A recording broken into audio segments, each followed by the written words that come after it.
How's it going, everybody? Ty Sight's Shadow Games Report. Doing part one of Ninja Gaiden 4 today. I haven't played a Ninja Gaiden game since, I don't even know. Is it Ninja Gaiden or Gaiden? I don't know. I've heard people call it different names. I used to call it Ninja Gaiden, but then I heard other people say Ninja Gaiden, and I was just like, now I don't know what to call it. But either way, we're gonna play Ninja 4 today. I mean, I honestly don't even know the story of this game. It's always been kind of wild to me, so it's been hard for me to really follow. I honestly just take it as one of those fantasy games, you know? It's like you don't really take it too seriously. It's just a ninja game. You got ninja stars, you got a samurai ninja sword thing. Yeah, anyways, we are going to do about 30 minutes to an hour of news before we get into the game. 30 minutes to 90 minutes. I keep saying 30 minutes to an hour, and I'm just like, why do I say that? I need to say 30 minutes to 90 minutes. Honestly, I should probably just say an hour and a half. Because that's where I cut off, anyways. Alright, anyways, let's get into these headlines. We'll breeze through those real quick, and then we'll get to the content. Got Metaphysical Ninja. We need some more Metaphysical Ninjas. We need some mental ninjas. We need some people that are willing to debate and take on certain issues in the world. Don't be so, I don't know, arrogant, where you just think like, everybody else is going to take care of the world's problems. It's like, no, we need some real people that want to step up to take on quite a few different things. And, I mean, it's just not going to happen unless we do it. So, it'd be nice if we had more people, not necessarily starting podcasts, but maybe, just starting petitions, starting different campaigns. Like, you can have a podcast at the same time. Like, I'm not telling you not to. Actually, I want people to have podcasts if it helps the cause. We are fighting for our civilization, in my opinion. And, things need to be civil. Things have to go accordingly towards some type of law, or else just everything really kind of falls apart. I mean, we have to have rules. I mean, it's just, like even animals have rules if they want to get along. I mean, they won't kill their own brothers and sisters whenever they're living with each other, talking about, just different animals that have brothers and sisters. They don't kill each other. And, there's a natural tendency to understand pain. So, naturally, if you're dealt any pain, you know not to cause any pain. At least, theoretically. But, I don't know. Some people don't seem to learn that. Either way, I need to shut up. Let's get into these headlines. Ron Paul reflects on prescient warnings in Tucker Carlson interview. Epstein's fake Austrian passport matches real developer's identity. Interesting. A developer, like a coder? I don't know. Trump signs law to stop payments to deceased people. That's good. U.S. adds 130,000 jobs in January, tops forecast. I don't know about this. I've heard actually the opposite. I don't know if that was actually a false report that was put out before this report, but we were seeing all types of layoffs last month, and now we're getting this report almost 2 days later, I think, from me reporting on the last one. It's just kind of funny how certain information will be put out, and then like a day or two later, the White House will shoot back with something else. But anyways, they're basically the same story right here. Private sector surge. I mean, I guess if y'all want to believe that. I personally don't, but I don't know. I mean, we're fed contradicting information every single day, so it's really just up to you on what you want to believe. House votes to override Trump's Canada tariffs. House passes Save America Act, sending Trump-backed election bill to the Senate. Cool, cool. Now we just gotta wait on the Senate. I'm sure they'll probably do some shenanigans before that actually occurs. Blake Lively, Justin Baldoni appear in court together for first time amid a legal battle. Mitch McConnell released from hospital more than a week after experiencing flu-like symptoms. How are you still alive? It's just very strange. I'm not wishing death on him or anything. It's just strange that he's still here. It's just one of those people you're like, how do you keep living? Bad Bunny streams skyrocketed after the Super Bowl, up 175% in the US. Bad Bunny streams. Yeah, well, I mean, there's probably, self-proclaimed journalists doing self-proclaimed journalism trying to cover this guy. They're trying to find the dirt on him, most likely.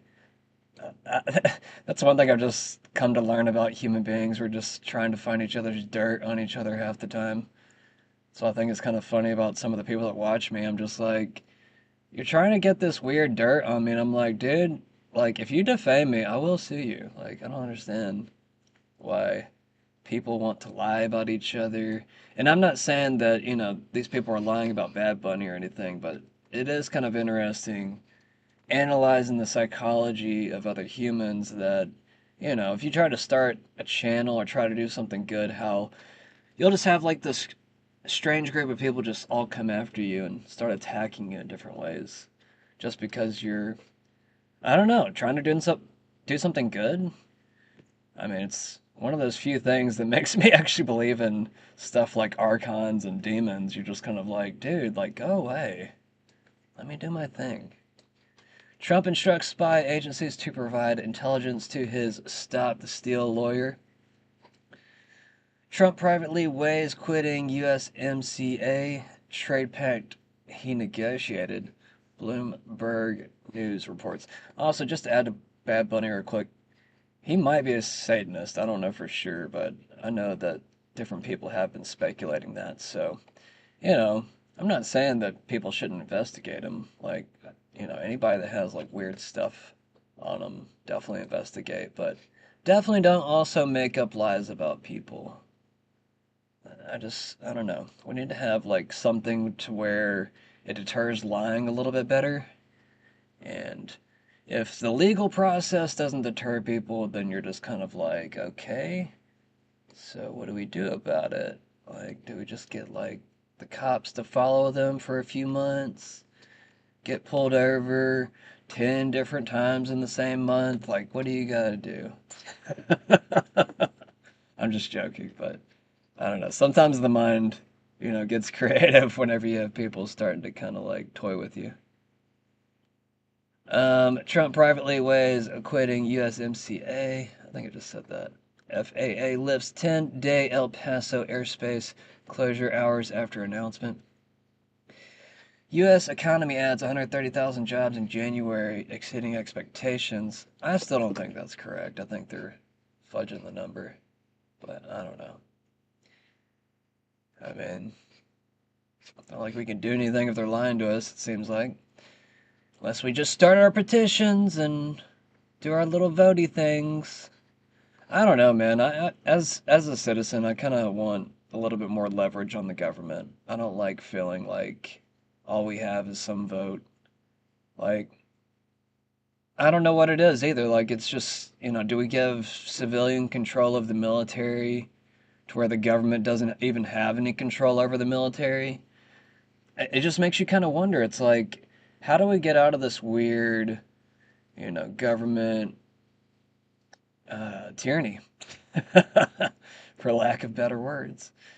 I just think that we should have a civilian born military where the government's not even fully involved in that. And if we want to use our military, the government basically has to beg us for that privilege. And, I don't know if you got a better idea, slap me with it, but I think it's a pretty good idea. I make some pretty good ideas, guys. You guys just don't give me enough credit. Man detained in Nancy Guthrie abduction case released. The worst part about it is whenever I see other people take my ideas and then they run with it, and I'm just like, you asshole. Like, can y'all stop being so petty? Like, give people credit. Like, I try to give people credit whenever I see something good out of them. Because I want to encourage other people to do that, you know? It's like, you don't want a one-sided compliment. You want a two-sided compliment. You look beautiful today. It's like, no, you look better. You see what I'm saying? It's like a double-handed compliment where you're just both like scratching each other's back a little bit, make each other feel better about life. Where's all those good humans? Everybody die off during the pandemic? It really feels like it. I don't know. DC grand jury declines to indict 6 Democratic lawmakers involved in illegal orders video.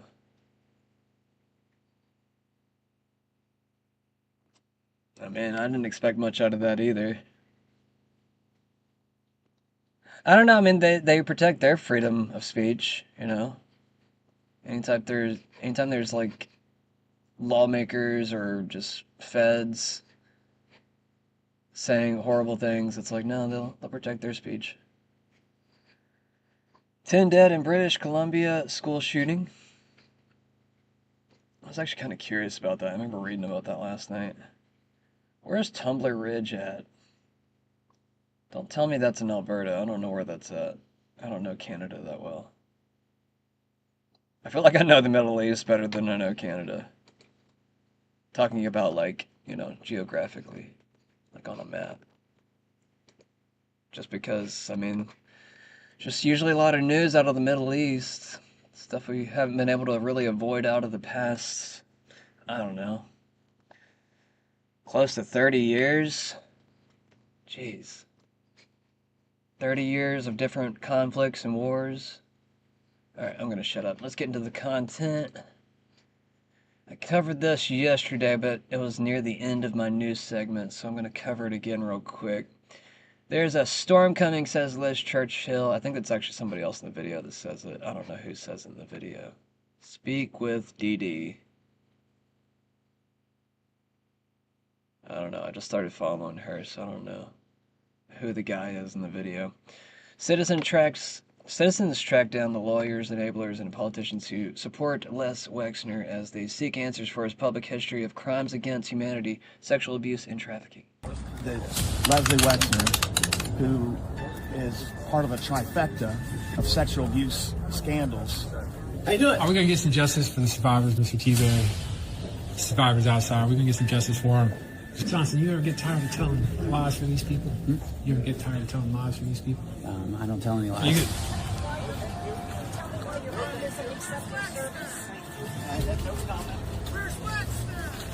Where's Wexner? What's he doing today? You have to ask his people. Well, his people right there. Board Chairman John Zeiger is his personal lawyer. Where's Wexner, Zeiger? We got to get you straightened up, brother. I don't, you don't think it's a conflict of interest? I speak for the university, only the university. How is this? I'll talk to you later. This was fun. Mr. Carpenter, we're going to get some justice for the survivors today. Mr. Marshall, I know you're... this gentleman is here accosting people coming into the courtroom. This gentleman right here. Should Wexner's name share the same line with a guy like Woody Hayes? Well, he also handpicked Mike Jeffries, the former Abercrombie CEO. He's been indicted for sexual trafficking, interstate prostitution. So that's the trifecta. Wexner. That's not good. Look, I don't have.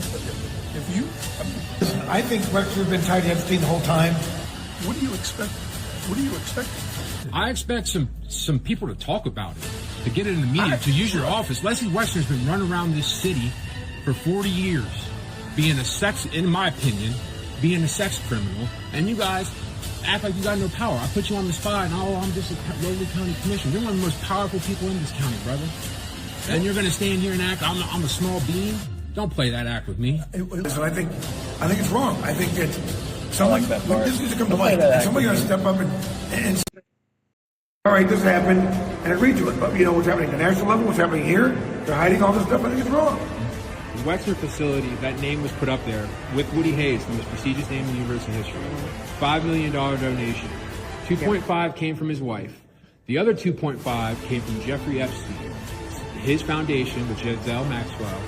2.5. If you want to forward that to me, I'll look at it and contact it. I'm giving you the heads up because there's a Heck with storm me. coming. Well, in then 1 that's week. a problem for him if that's the case. Yeah. Do I like Les Wexner? I barely know the guy, but do Will I you like, give his do money I back? like what he's done? Will you give his money back? Your campaign money? He gave me money years ago. Will you give that money back to charity? Sure.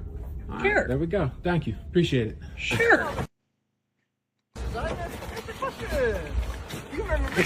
That's a sad state of affairs, brother. That was a fun video. What about Les Wexner? Says Freya. Victoria's Secret. February 26th, we have former Secretary of State Hillary Clinton. February 27th, former President Bill Clinton. March 11th, Richard Kahn, Epstein's accountant. And March 19th, Darren Endike, Epstein's lawyer. So you have that, and then, Bill, this morning, they had Ghislaine Maxwell. She was doing a video deposition. All the podcasts I listened to this morning believed this was going to be the big news of the day, but she pled the fifth, so they had a very short deposition there in Washington. Wow, I saw that, and I guess at some point, Bill and Hillary Clinton are going to testify, and could be public. I mean, that would be must-see TV, Dana, when that does go down. So we'll watch that from Victoria's Secret. That's only like, I don't know, maybe 2.5 weeks away. It's going to be fun. Probably about 2 weeks away, actually. The DOJ has just unredacted the name of Epstein co-conspirator from Ohio, confirming that it is Jewish billionaire Les Wexner.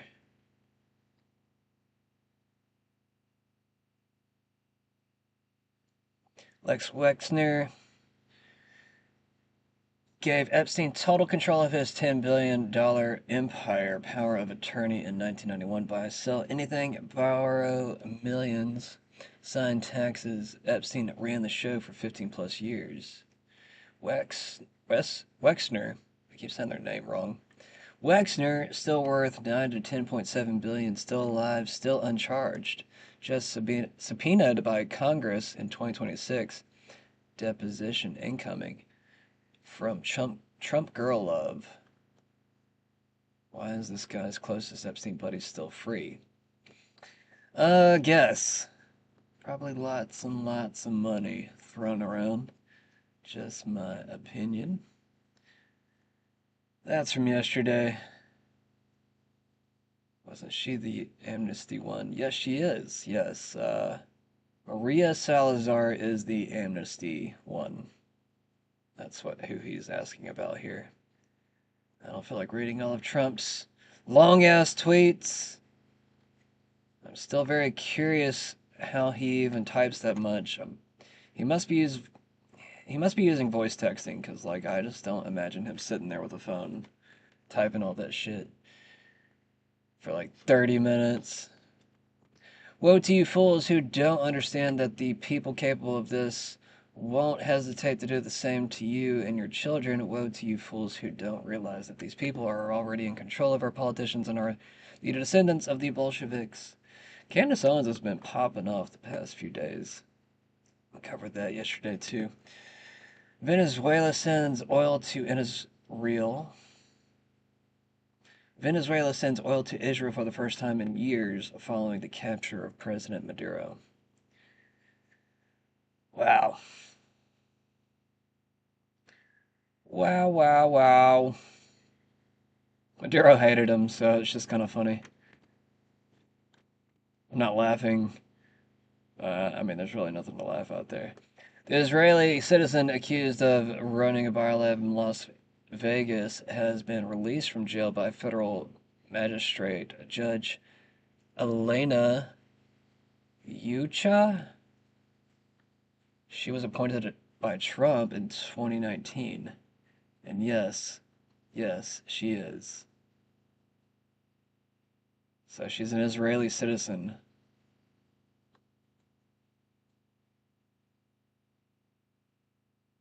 So I guess there was two separate Israeli citizens because there was another guy that I'd been covering the past few days. And I guess this is another chick that was involved. Now the other guy looked like he could have been like half Jew, half Asian. He just had that look on his face like, he was like partially white or partially Asian. She is not too far off either. So I wouldn't be surprised if, she actually looks full Jewish, in my opinion, but either way. All right, Netanyahu signs Israel into Trump's Board of Peace in Washington.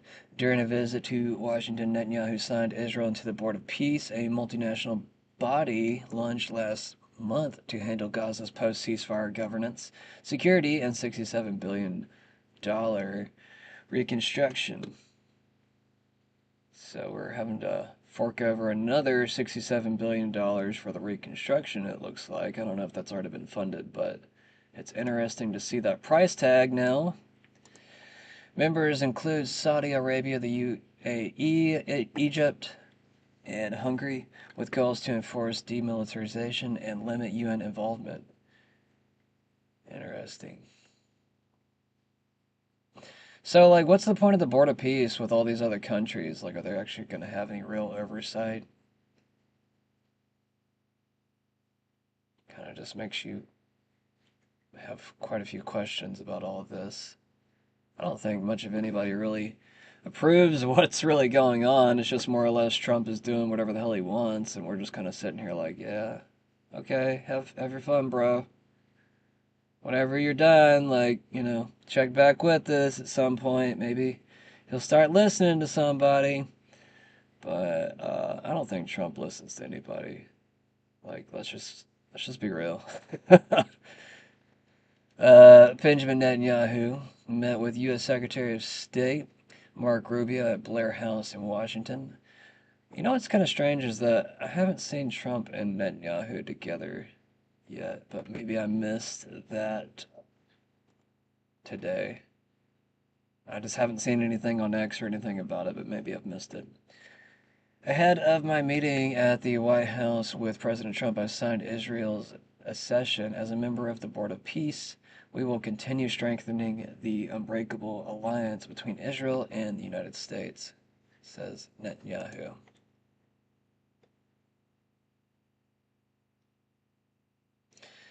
Also, the governments, pause that for a second, the governments of Greece, Italy, and France have again permitted Netanyahu, wanted by the ICC for crimes against humanity, to use their airspace on way to U.S.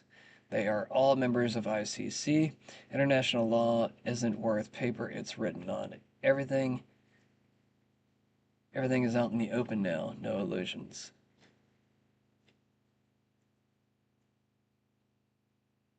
Yeah, it's kind of getting to that weird, scary place to some degree, but I don't know. Hold on to your seats, everybody. Is there no sound to this? I guess not. No sound to that video. All right. George Galloway puts out Netanyahu is an enemy of the American people. Instead of welcoming him again, you should be arresting him. That's from George Galloway saying that. Who is that?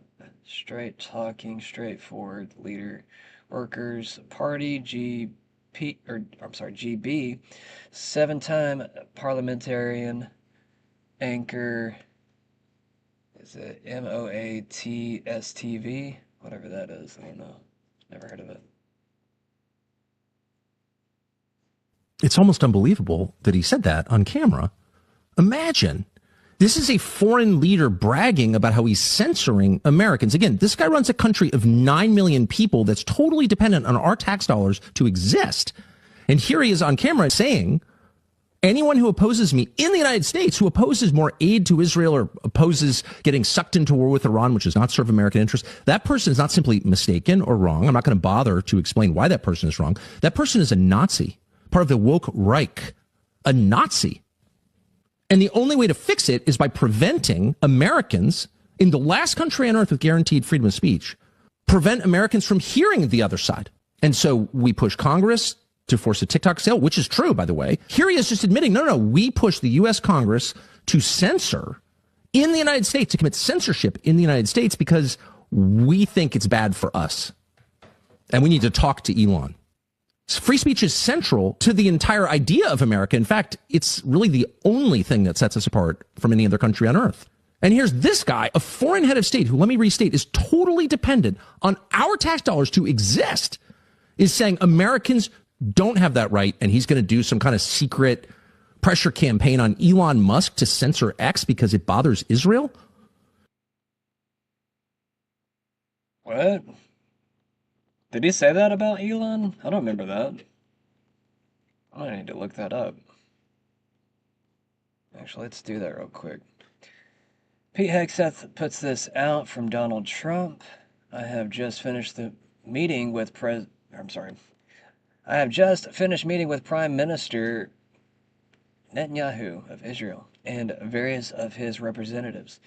It was a very good meeting. The tremendous relationship between our two countries continues. There was nothing definitive reached other than I insisted that negotiations with Iran continue to see whether or not a deal can be consummated. If it can, I let the Prime Minister know that will be a preference. If it cannot, we will just have to see what the outcome will be. Last time, Iran decided that they were better off not making a deal, and they were hit with midnight hammer. That did not work well for them. Hopefully, this time, they will be more reasonable and responsible. Additionally, we discussed the tremendous progress being made in Gaza and the region in general. There is truly peace in the Middle East. Thank you for your attention to this matter.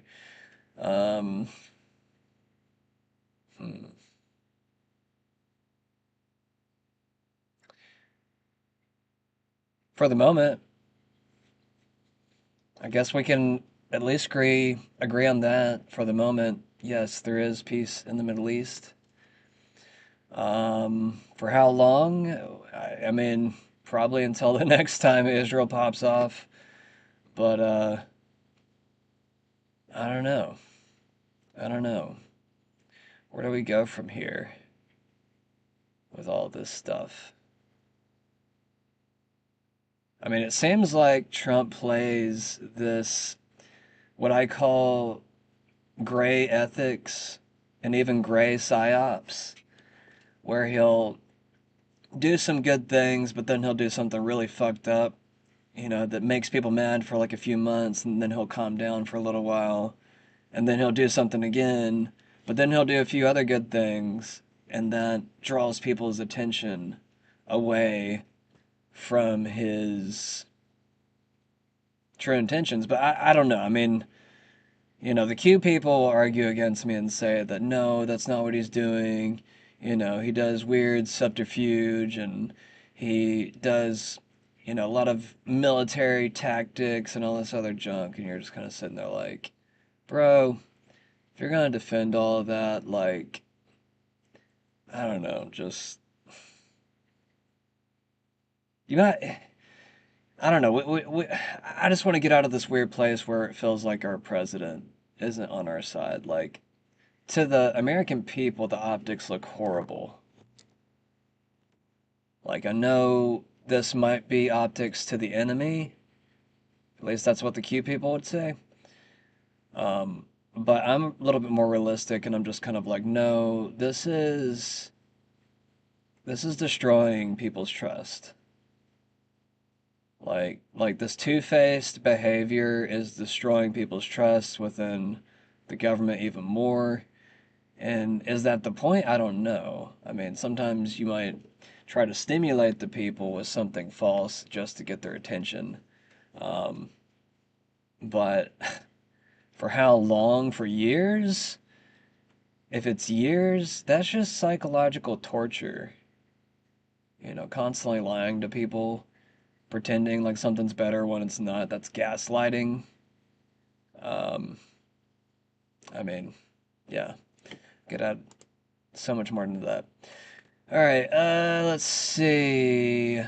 Bondi calls Massey hypocrite. Intense Epstein hearing clash that went back and forth today.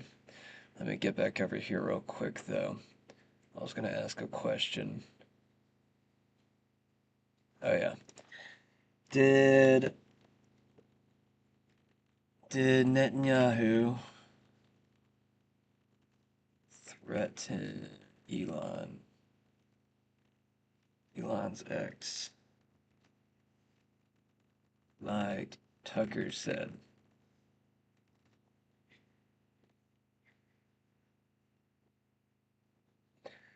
Okay, Thomas Massey puts out a funny thing about Bondi's insults to members of Congress who had serious questions. Staff literally gave her flashcards with individualized insults, but she couldn't memorize them. So you can see her shuffle through them to find the flashcards, insult the matches that matches the member.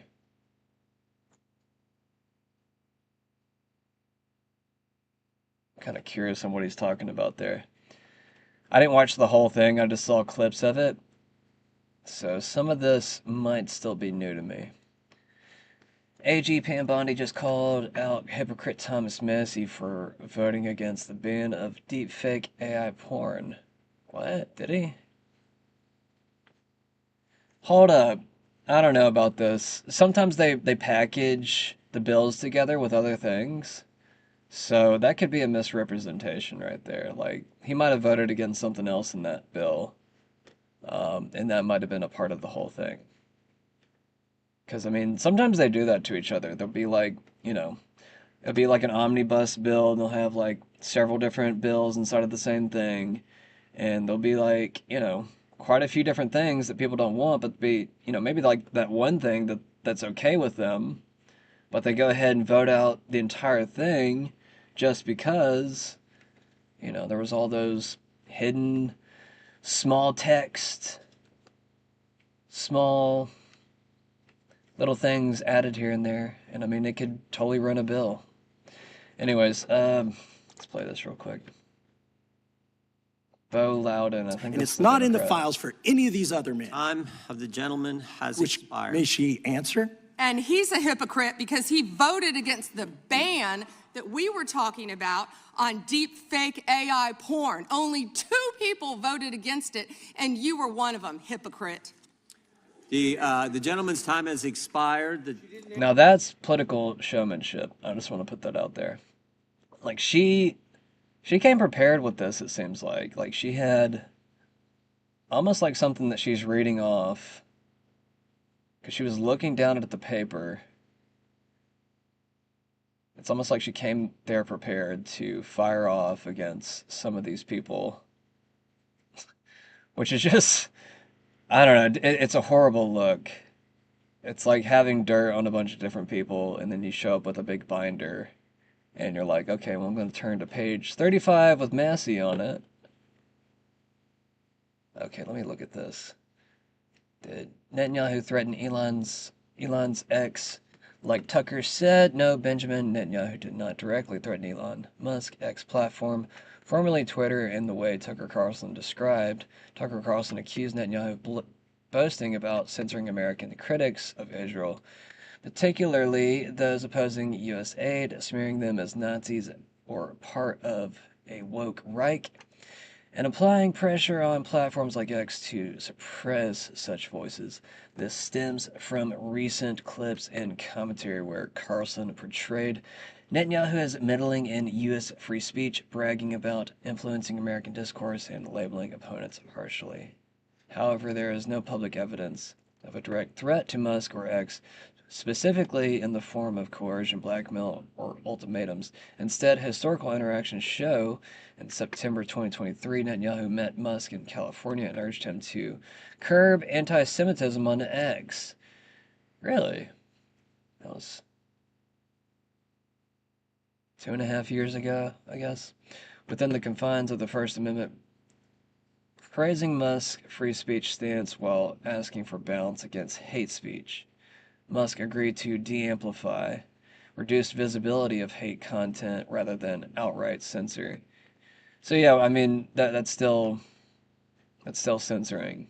Limiting people's posts and reach to other people, that's still censorship.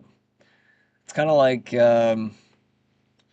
it's almost like you have a town square, but they put you inside of a dome bubble where only people inside the dome bubble of the town square can hear you, and then everybody else is just kind of like walking around you, walking around the dome that they put you in that you could speak in. Just an example. All right, let's get back to where we're at. Harrison Smith put this out. I don't think I'm going to cover the whole video. Actually, I'm just going to read this off because it is a 30-minute video. But feel free to go check out this video. 4 lies, and he names them all off and he describes them. Number 1, anti-Zionism is anti-Semitism.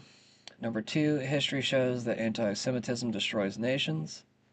Number 3, criticism of Israel is fake, synthetic, and astroturfed. 4, the West is Judeo-Christian, and anyone against Jewish supremacy is on the side of Islam, communists, and Nazis. Even though those 3 don't even go together, but those are the arguments that are made usually. Also, if you haven't checked out my music gaming playlist with all new music on it, go check out my Aetherwave. It's my first video that I have posted and pinned on my page on Rumble.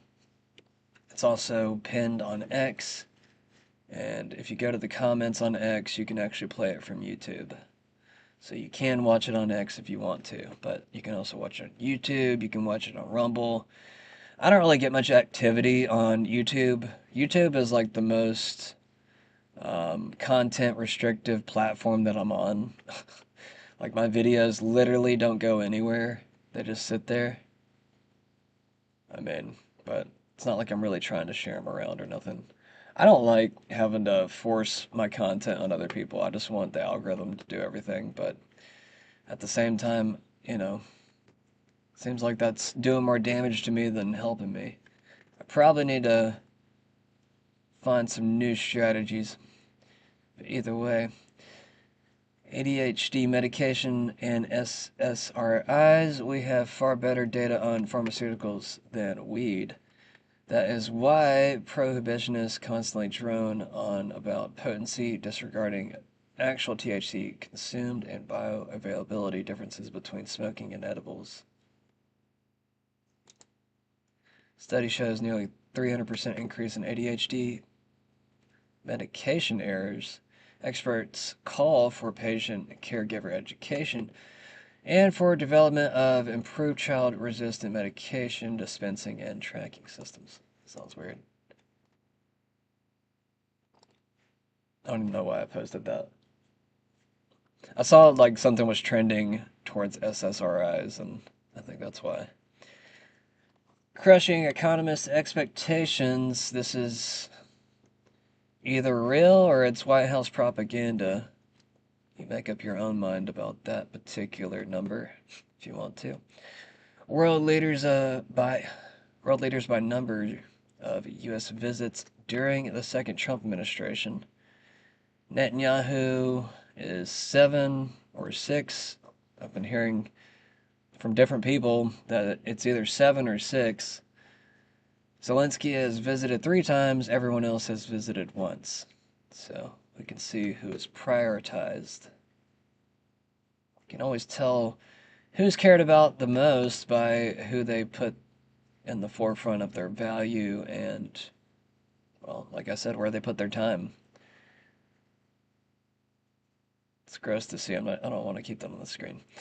All right. Caroline Levitt says in President Trump's second term, 615,000 private sector jobs have been added while federal employment has declined to its lowest level since 1966 and the lowest level in recorded history as a share of the total workforce. I think that's why we're actually seeing the return of white people. at certain locations. I've been noticing that there's a lot more white employees at different fast food places and really all over. It's kind of funny to me, actually. And you'll notice you'll get your stuff a lot faster. I'm just kidding. I'm just kidding. I mean, sometimes it's true, but it really just depends on who it is. It's not about the race. All right, Harrison Smith says, this is one of those things they all say despite it being obviously untrue. Rome flourished after they destroyed the temple. Spain entered its golden age the year it expelled the Jews. The examples go on. And of course, Egypt, Rome, Germany still exist today in forms with more continuity than the Jewish nation. But at the end of the day, this is just a threat. Dr. Mush Glick calls America an experiment and threatens that if we ever turn on the Jews or Israel, that we will suffer the same fate as their enemies from the past. Egypt, Babylon, Rome, and Nazi Germany. This is pretty crazy because it's almost like he's admitting that they took down Egypt, Babylon, Rome, and Nazi Germany. So, just goes to show that a certain group of people that you might see as weak can be a lot more subversive than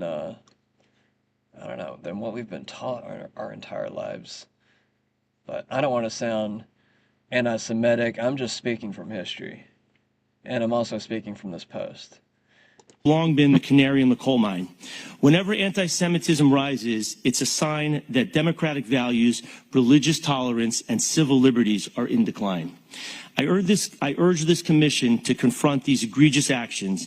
Inverting justice risks normalizing anti-Semitism within law enforcement and turning the canary's silence into a dire warning for freedoms far beyond our community. History's warnings rings clear across the centuries. Societies that fail to protect their Jews, or worse, turn against them, often hasten their own decline. When anti-Semitism becomes policy or norm, it signals deeper erosion of democratic values, tolerance, and liberty. Ancient Egypt enslaved the Jews, oppressed them harshly, and defied their cries for freedom, only to be broken by devastating plagues that struck at the heart of its power. The once mighty empire, pinnacle of ancient civilization, was forever diminished, never regained its former glory.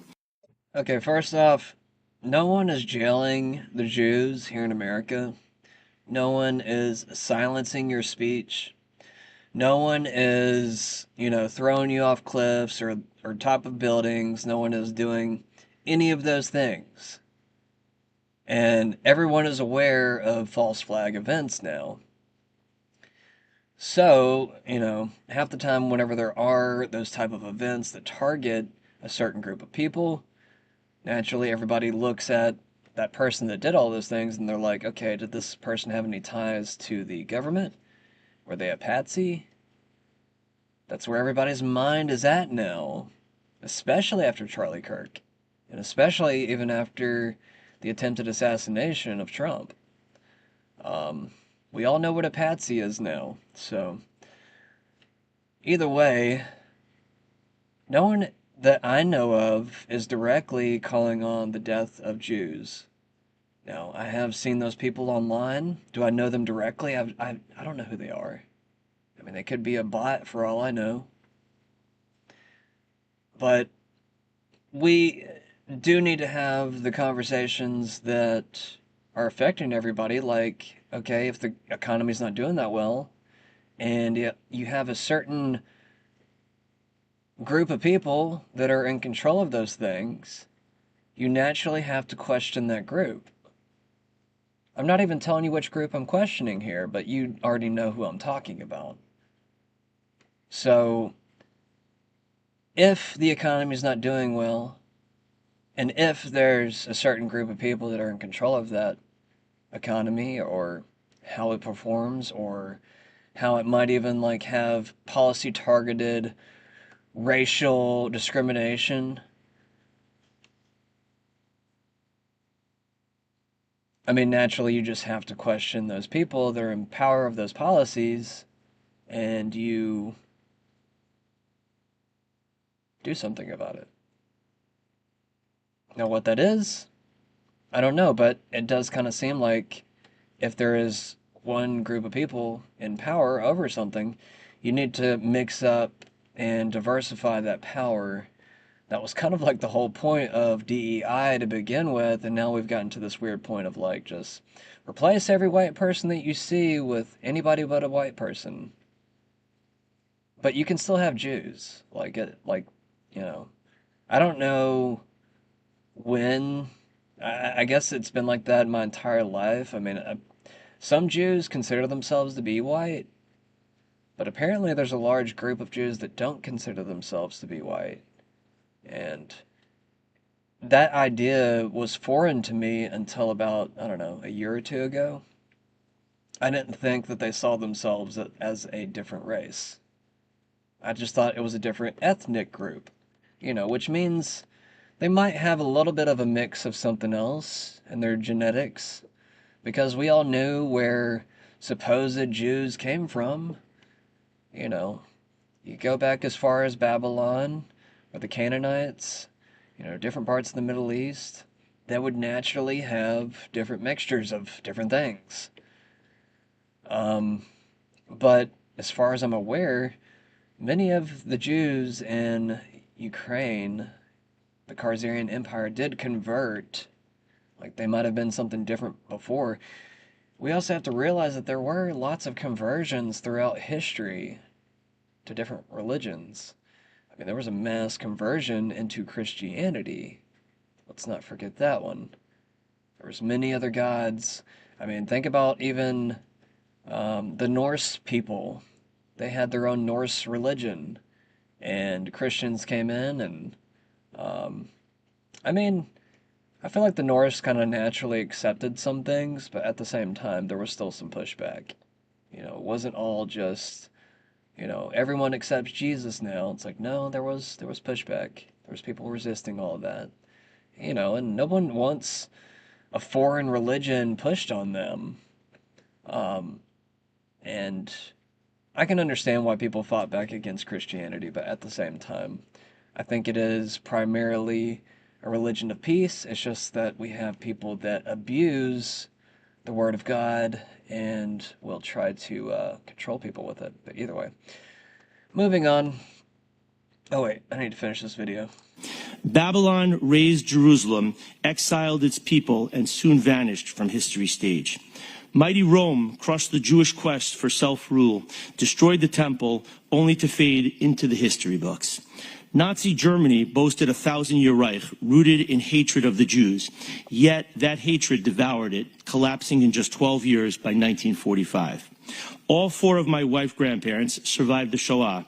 Two endured Auschwitz, a testament that unchecked hatred devours its hosts. These are not coincidences. They form solemn, recurring patterns. Societies that oppress the Jewish people sow the seeds of their own erosion. History's timeless caution: defend the vulnerable or risk joining the shadows of fallen empires. The pattern is unmistakable. Yet deeper truth rooted in our shared heritage offers real hope. In Genesis 12:3, God declares, "I will bless those who bless you, and whoever curses you I will curse, and all people on earth will be blessed through you." This is no mere verse, it is a divine law of history. Nations that bless the Jewish people, the descendants of Abraham, prosper. Those that curse them invite ruin. America's extraordinary success flows from its historic embrace of Judeo-Christian values and fierce protection of religious freedoms for all who seek to worship God. We cannot allow violent protesters and radicalization to threaten that divine blessing. I did not come here to beg for protection. I came to call for action. Divine deliverance for the Jewish people will come, as it always has over our 3,500-year history. But America faces a profound choice at this pivotal moment. Our founding fathers built this nation on the bedrock of the Hebrew Bible, drawing timeless principles of liberty, justice, and moral law from Scripture to shape the Declaration of Independence, the Constitution, and the soul of American self-government. They saw in ancient Israel a divine model of equality under God, ideas that ignited the American experiment and invited Almighty God's favor. True patriots must stand united now to defend religious freedom for every American and every faith community, the sacred, God-given right to pray and worship without fear or favor. By addressing Jew hatred, anti-religious extremism. Real quick on that. No one is saying that you can't practice your faith. But let's just say that you are a Talmudic Jew, and let's just say your faith allows you to do illegal things.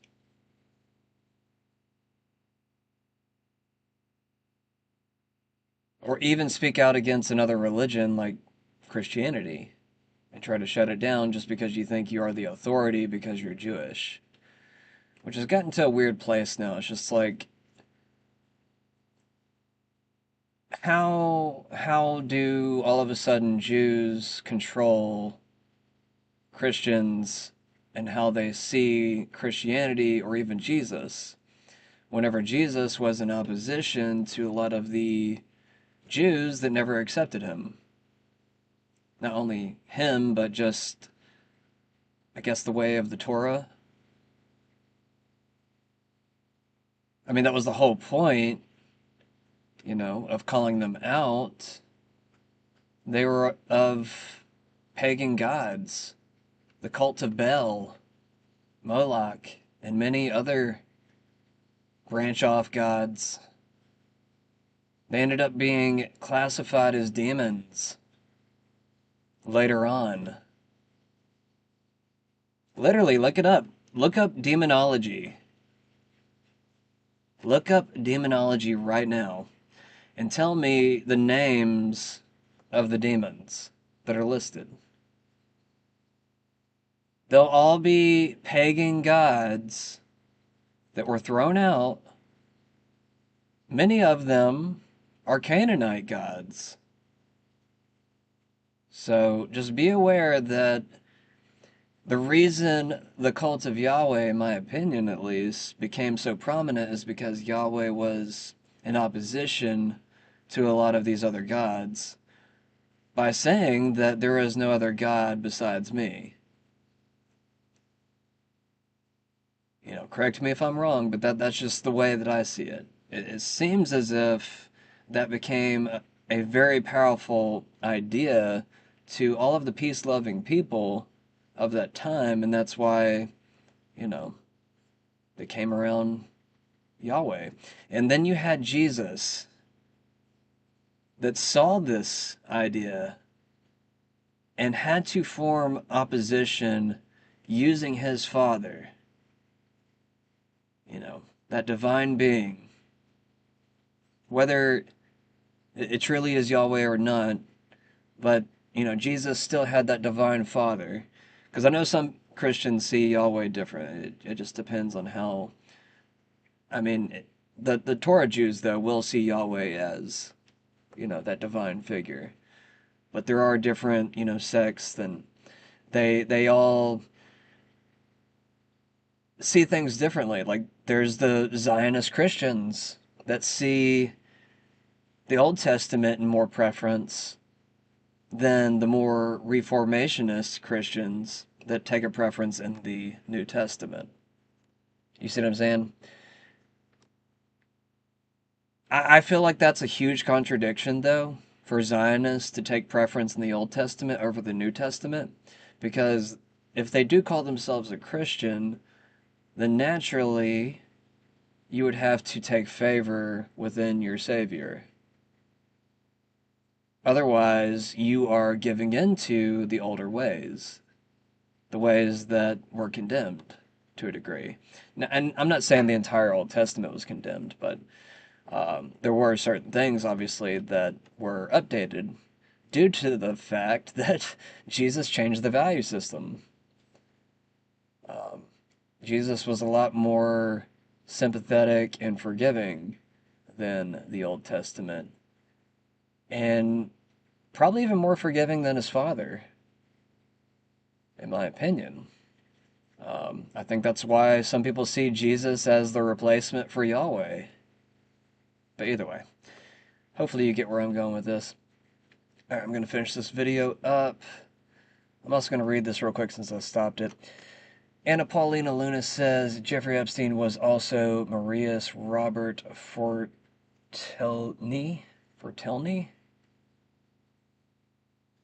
This was an official passport with a different name that was released in the files, and yes, that is Epstein. Wow. So he's been doing this for a really long time. He looks pretty young in this photo here. He has darker hair. That looks about like 20 to 30 years younger than a lot of the photos that we know about Epstein. Now, there are new reports that Epstein could have been photoed in Israel recently. There's different photos popping up, and it doesn't seem like Grok is flagging them as being AI created. So, it's kind of interesting. Extremism and all forces attacking those who worship God with courage and clarity, we can safeguard the values that define our republic and secure a stronger, more unified future for all of America. I offer my assistance to this commission and the White House, recommendations, implementation, whatever is needed. This is the hill I am willing to die on. God bless President Trump. God bless this great nation. Am Yisrael Chai. Thank you. I mean, Israel can exist. It's just, you know, don't try to destroy your neighbors. Live and let be. What else? Allow Christians and Muslims to practice their religion inside of Israel. Allow an area for multicultural faiths to live there. I mean, I think that's what Gaza is going to be, hopefully. I don't know for a fact, but hopefully that's what it's going to be. Hopefully it will allow Christians and Muslims to live in that area. Hopefully we can have more protection over the holy sites of Jesus. I've seen lots of videos of Jews spitting on his prayer sites. It's just really, obviously that's a horrible look. I really think that the youth of Israel needs to be taught a little bit better to be more ethical towards other religions and stop being so bullish towards everybody and pretending like you're better than everybody. Like, no offense, like what needs to occur? Do we need to like, does everybody just need to like beat Israel in different sports? And I don't know, like, do we need to do like kind of the same thing we did to the Nazis, where like, you know, their weird idea of supremacy is just slowly removed by showing them how they're not so good at everything? Like, I don't know what needs to be done here to remove that idea.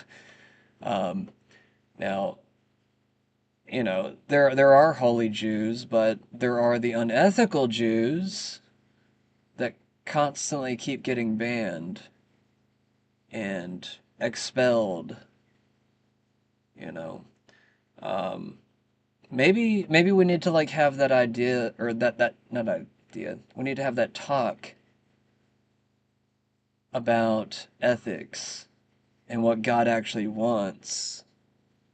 Like, that's the real conversation here, if you ask me. Because if we're going to keep using religious arguments, or even, you know, using the Old Testament as a means or measurement for the chosen people, we need to be realistic on why did God banish certain people in the Bible multiple times, not only in the Old Testament, but it's mentioned in the New Testament.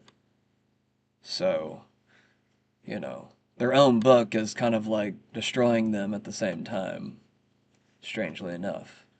And I'm not talking about the good Jews. I'm talking about the specific ones that want to divert away from Yahweh, you know, who they supposedly worship, and act more like the pagan gods, the demons. which, to them, they probably wouldn't see them as demons. They'd probably see them as old Canaanite gods, and, that might be their real God. Who knows? All right, I'm done with that. Ron Paul says Israel should take care of themselves.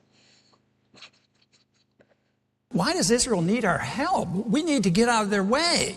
I mean, we interfere with them. We interfere with them when they deal with their borders, when they want to have peace treaties. We tell them what they can do because we buy their allegiance and they sacrifice their sovereignty to us. And then they decide they want to bomb something. That's their business, but they should, suffer the consequences. When they bombed the Iraqi missile site, nuclear site back in the 80s, I was one of the few in Congress that said it's none of our business, and Israel should take care of themselves. Israel has 200, 300 nuclear missiles, and they can take care of themselves. Why should we commit? We don't even have a treaty with Israel. Why do we have this automatic commitment that we're going to send our kids and send our money endlessly to Israel? Liz Churchill says, beyond horrific, Jeffrey is asking if you can FedEx the painting. It's the large 9x9 canvas that we had rolled out for him to see in the entryway where they are killing babies. Ew. Wow. Candace Owens calls for the police to ask or question Erica Kirk as the evidence against her piles up. Candace says if the roles were reversed, Charlie would already be brought in and questioned. Enough, ladies and gentlemen. I've seen enough. Erica Kirk should be dragged into a police precinct for questioning. Like I said, you can show me the person who disagrees with me on that after I will reveal to you what we can now confirm. You can show me that individual and I will show you a full blown fraud. That's the only people that would disagree with that assessment. I said to my team this morning that the amount of evidence that is now piling up, I would say against Erica Kirk, is almost akin to an NBC Dateline episode, except it's actually more simplified than that. Like Dateline, that show is way too complicated. We're effectively now playing a toddler's game of Blue's Clues.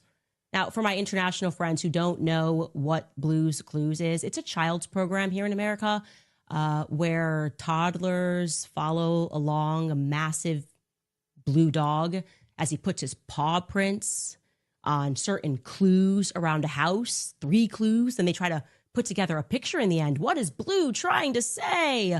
Let's take out our handy dandy notebook and see what Blue is trying to say. Here's the mail that never fails. Okay, if you are an adult that is capable of basic logic, then I can tell you that Blue's Clues is probably not for you because it's not that exciting. It's pretty obvious, Discovering that 1 + 1 = 2 is a very elementary concept, and that's effectively what that show is. And we are now arriving at that moment with Erica Kirk, and I'm going to tell you why. So yesterday and last week, we introduced I make this joke a lot. That's why I'm laughing. Best friend for over 15 years, a woman by the name of Tracy Martin. Now, we were working off of a tip that Tracy may have been with Erica when Erica got the call from Elizabeth and Mikey McCoy, because they were both on the phone, even though that was never revealed to the public until later. Tracy, I am told, because she's privatized her public profiles, but I am told that she has denied that claim.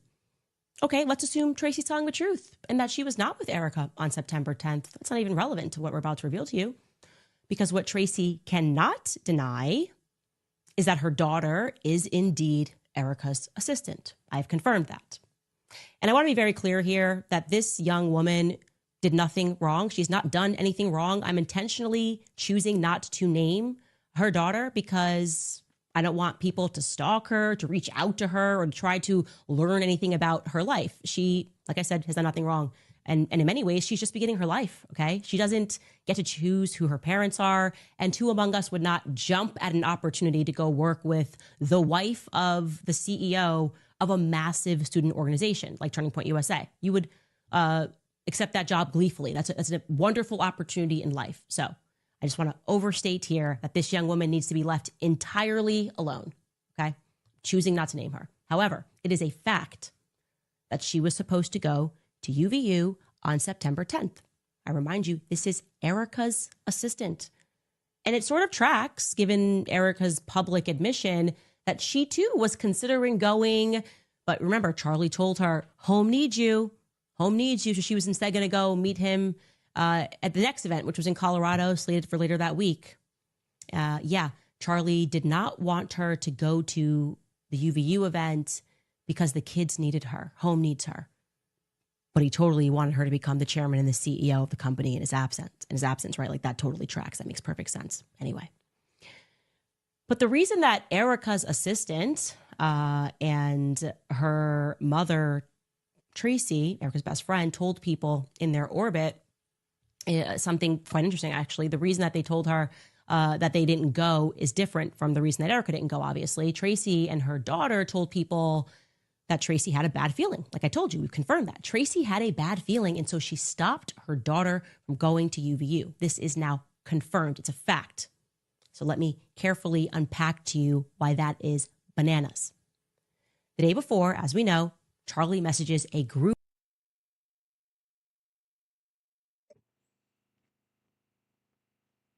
Okay, Tucker Carlson's got a new interview with Ron Paul. I'm not going to cover any of it just because, well, I don't know. Ron Paul's getting older and he's getting slower. He'll make some good points, but he just doesn't have the same energy as he used to. He's 90 years old. God bless him. Oh, yeah. I was trying to get Grok to create a Ninja Gaiden image earlier, and it came out horrible. In my opinion, I was like, no, I want a realistic Ninja Gaiden, and it ended up giving me some weird cartoon. I'm just like, no, that's not realistic. Chinese yuan hits highest level against US dollar since May 2023. China is ninja-ing their way up in the world, I guess, with the yuan. Texas dad fatally shoots own daughter after big argument about President Trump. She's gorgeous. How could you shoot that? She must be a biatch. You must be real bad, sweetie. What did you do? What did you admit to? That's what it was. She wanted to piss off her dad, and she said something real messed up. I know exactly what happened now. Alright, well, you're still really pretty, though. Jeez. Can't whistle today. What can I whistle? There it is. Alright. Guess my lips are getting fatter. Got fat lips, man. Newly unsealed files confirm President Trump was the whistleblower on Epstein from the Gateway Pundit. Colombian President Gustavo Petro says he narrowly survived an assassination attempt. Misha says, the worst Epstein document I've seen. A little girl said Jesus makes her feel safe, so they dressed up as Jesus as they raped and murdered her. The level of evil we're dealing with here is incomprehensible. Every single name must be revealed and justice must be served. Absolutely. Lauren Boebert, I don't remember posting this, puts out terrifying language in the Epstein files I viewed yesterday. Emails about torture, frequent talk of consumption. A restaurant called The Cannibal. This seems that it wasn't only the trafficking of young girls, as the narrative suggests, but there are code words that suggest Jeffrey Epstein and his associates could maybe even be engaging in some sort of consumption. Is that human consumption? Are there code words? There's a lot of talk of beef jerky. There's a restaurant called The Cannibal where the owner is listed in some of these documents. Now, that isn't a restaurant that is just proclaiming to serve human meat by any means. But some of this just, it seems that there's a lot of conspiracies that make you wonder. And I saw more emails about torture, and these coded conversations still have a very clear topic, that torture was big. It was a big driver for them. And these were sick people doing very, very sick things. As you mentioned, there are many women who are involved in this. You have folks that were working directly for Epstein and Ghislaine Maxwell. Right. And a lot of these women are the ones that are sending emails saying, here's one 10 years old, 11 years old, 9 years old. And it's just very disturbing to see the women who are involved in this as well. Luz de Orterno, Atano? Luz de Atano? Sounds like a fake name. I don't know, she's probably foreign. Puts out Epstein was spotted again in Tel Aviv, Israel. She speaks good English, though. Oh, no, she's Spanish. My bad. Translated from Spanish. Okay, well, that makes more sense. I guess he's still alive. His death was faked by Mossad. Yeah, the FBI files, or at least the Epstein files, does seem to allude towards that. It seems as if there was two separate bodies. Now, they still want to make it out like he's dead, but it did reveal that there was a body that was shown to the cameras that was not Epstein, and that there was another body that was taken a different route. But they still wanted you to think that he's dead, even though they did want to reveal that they switched the bodies, which is strange. 10 people dead, 25 injured after a mass school shooting in Tumbler Ridge, Canada. Police have identified the shooter but won't release details at the time for privacy reasons, from CBC. Nicholas Fuentes puts out Howard Lutnick needs to be fired, Les Wexner needs to be indicted, and the DOJ needs to unredact and release every single one of the 6 million Epstein files and investigate everybody who is implicated. This isn't going away. True dat. Harrison H. Smith says A.G. Pam Bondi is legitimately insane. That was the most unhinged hearing I've ever seen. Constantly bringing up random unrelated topics like a genuine lunatic. Utterly embarrassing. I thought there was more on that post. House passes Save America Act, sending a Trump-backed election bill to the Senate. I already said that. Blue MAGA wants Gavin Newsom. Red MAGA wants J.D. Vance. Critical thinkers know they're the same. I don't know. Did Gavin Newsom take AIPAC money? Did JD? I'll have to look into that. MJ Truth Ultra says, oh my God, children, Trump knew, he always knew. Epstein plus Maxwell. Children, 30 days later. Trump got to do something about these missing children grabbed by the perverts. Too many incidents. Fast trial death penalty. Misspellings matter. He was watching.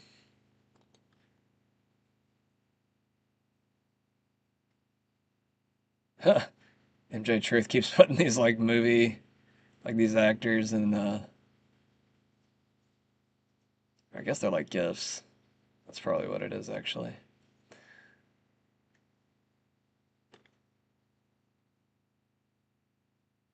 China sends message that it is ready to deliver J-20 fighter jets to Iran. The Chinese military ambassador presented the commander of Iran's Air Force with a model of J-20 stealth fighters.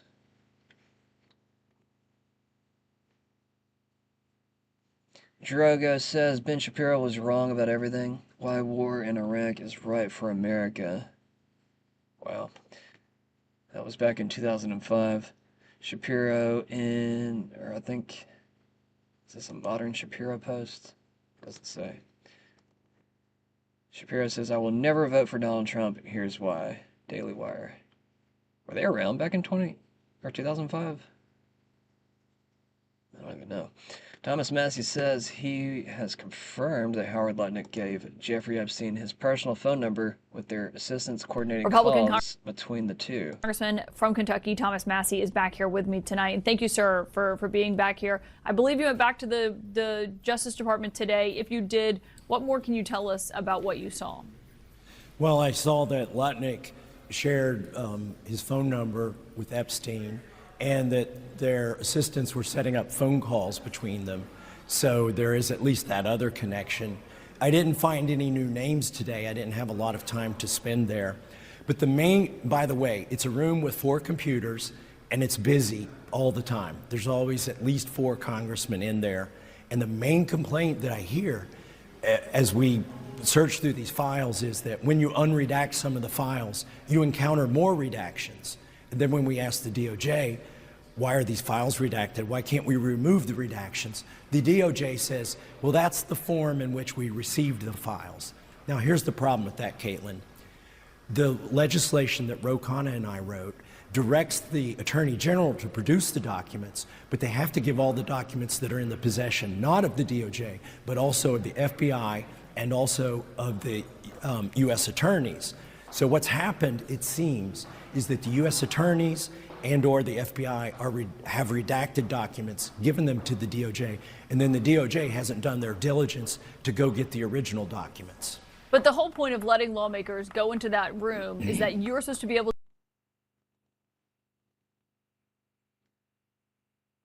Candace Owens says today on the show, I don't have to read that. I don't know why I pulled that up. I think I know what happened to the wedding photo in Charlie's office.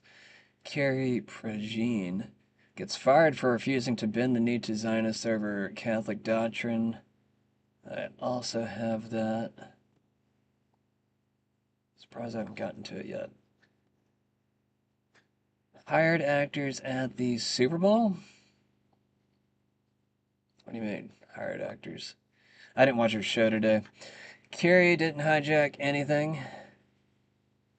You hosted a performative Zionist hearing meant to neuter the Christian faith.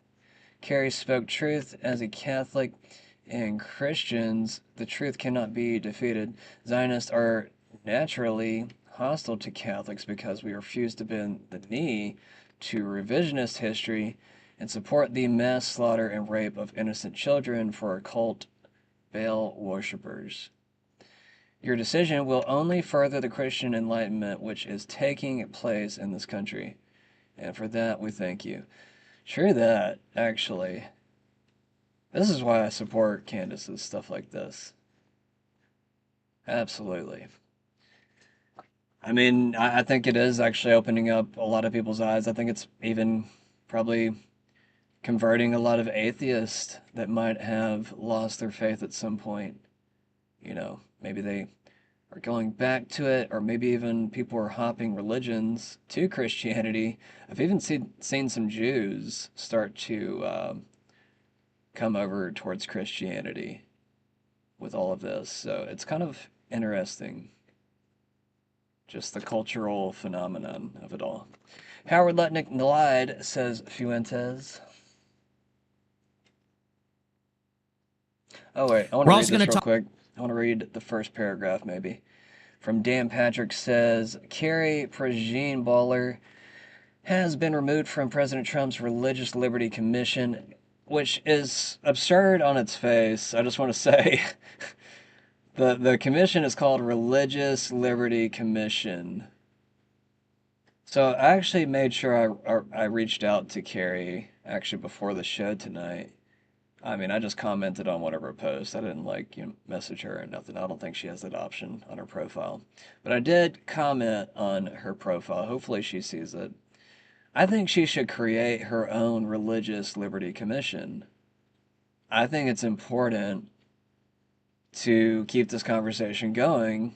And with her own commission, I think she should invite Jews. I think she should invite Muslims, whoever, to have these discussions, because we don't need this religious commission or whatever. Really, we just need to be fighting for the Constitution right now, like defending it as a whole, like left, right, in between, every other political spectrum, every religion. Like everybody just needs to be fighting on that particular line.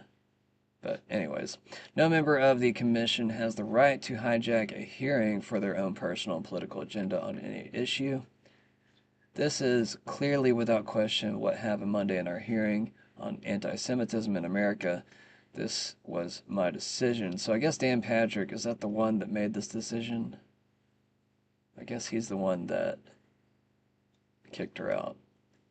The commission has done outstanding work through 5 hearings. 2 more are scheduled. The testimony has been both illuminating and heartbreaking. Under the Biden administration, Americans of all faiths had their religion's liberty not only stolen from them, but were often punished for standing up for their faith. In education, the military, the private sector, and even the ministry.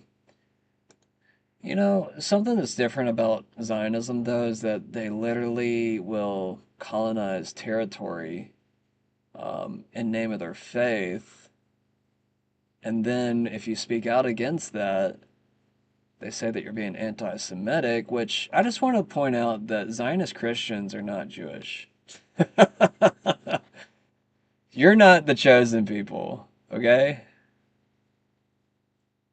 Like I don't know what's in your head with all that shit, but you are literally slaves. Like, I don't know why it's such a hard leap to get to that point in your heads, but you're literally cucks to Zionist Jews. Like, I don't know why you don't see that. I don't know why you don't see that they're just using you. And maybe you're just using it as a power bend. I mean, I think that's what that is, really. But, I don't know. Strange alliances. Strange. Alright, I need to move on from this.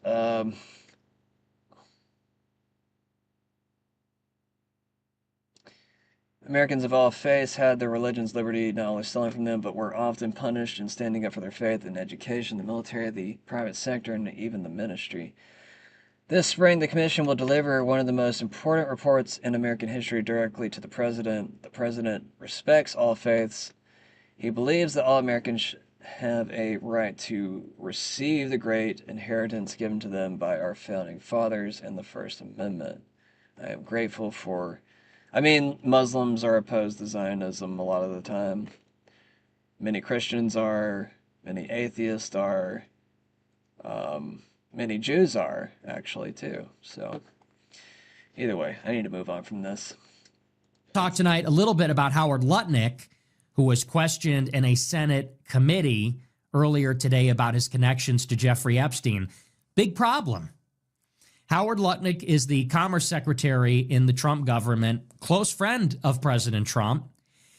He also was a friend of Jeffrey Epstein. And this was known, that Howard Lutnick and Epstein had met and they had spoken to each other. However, Howard Lutnick insisted that he had not remained in contact with Epstein after Epstein was charged and convicted of soliciting minors to traffic for sex. And so he swore up and down that he never talked to him after that. They haven't spoken since 2005. That relationship was over. Well, one of the revelations in the DOJ's document dump of the Epstein files is that that is a lie.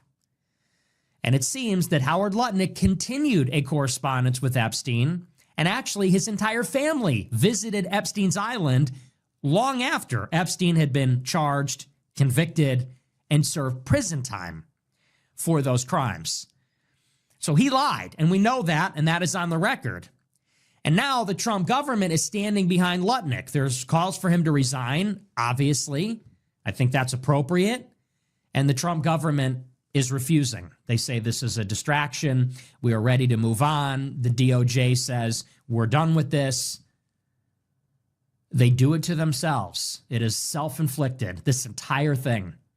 And I said last night, I think this is a mortal wound for the Trump government, because this is like you're shot in the wilderness or you get attacked by a bear or something, and maybe you don't die, But this Trump government, I mean, they are literally going to trudge along for the next 3 years, it seems, bleeding profusely, limping along from this wound. I don't think this is survivable.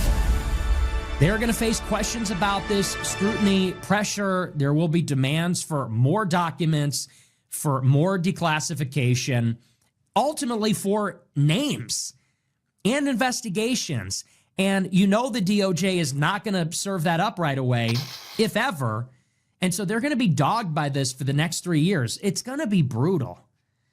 And you wonder, do the people in the government understand that? Are they delusional? Is the alternative worse, which is kind of a disturbing possibility? I'm not sure what they're thinking, but it's not good.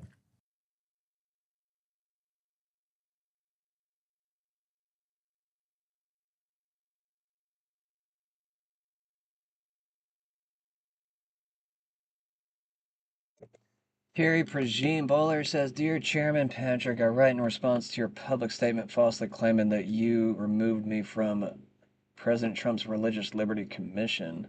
Oh, maybe she's not removed. I don't know. That's what I was told. Well, I don't know. As the name states, this is President Trump's Religious Liberty Commission, not yours.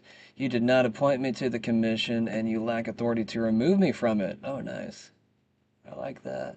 This is a gross overstepping of your role and leads me to believe you are acting in alignment with a Zionist political framework that hijacked the hearing, rather than in defense of religious liberty. Yeah, she had a heckler while she was speaking. We serve as equals on this commission. Just as I cannot remove you, you cannot remove me. The commission was created by executive order of President Trump. Members were appointed by the president and serve as his appointees. Nothing in the executive order grants you the power to remove presidential appointees, unless and until I receive written notice from the President of the United States requesting my removal. I will continue to defend religious freedom for all religions on this commission. Interesting. So I guess she's still on the board, but everybody else is acting like she's off. But we did have Loomer come out and say last night that she wants her off the board.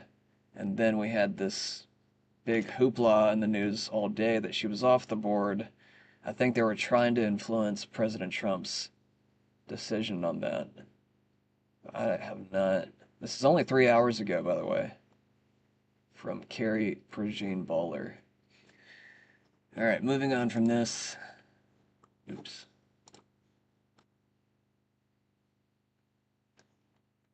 All right, MJ Truth Ultra says, Holy shizzles, the Fulton County, Georgia FBI. The Fulton County, Georgia FBI raid affidavit confirms election records in Fulton County 2020 vote count was manipulated. Y'all can read that if you want to. I'm not going to. I'll leave it on screen for you, but I'm not reading it. Violent crime plummets across major U.S. cities from the White House, Caroline Leavitt. White House puts out, shocker, the media forgot a key detail, so we fixed it for you. Violent crime. Here's a graphic for that. And if anybody wants to read anything, go ahead and pause the screen, because I'm going to go ahead and move on. 1, 2, 3. Moving on. I went too far. Patrick Clay Higgins, the only congressman to vote no on releasing the Epstein files. That Jeffrey Epstein was part of an Israeli blackmail spy operation. I actually didn't know this about Clay Higgins, but supposedly this might be true from Patrick Howley. I don't know how citizen journalist in D.C. featured on InfoWars. I don't know how reputable he is, but he made this video, I guess.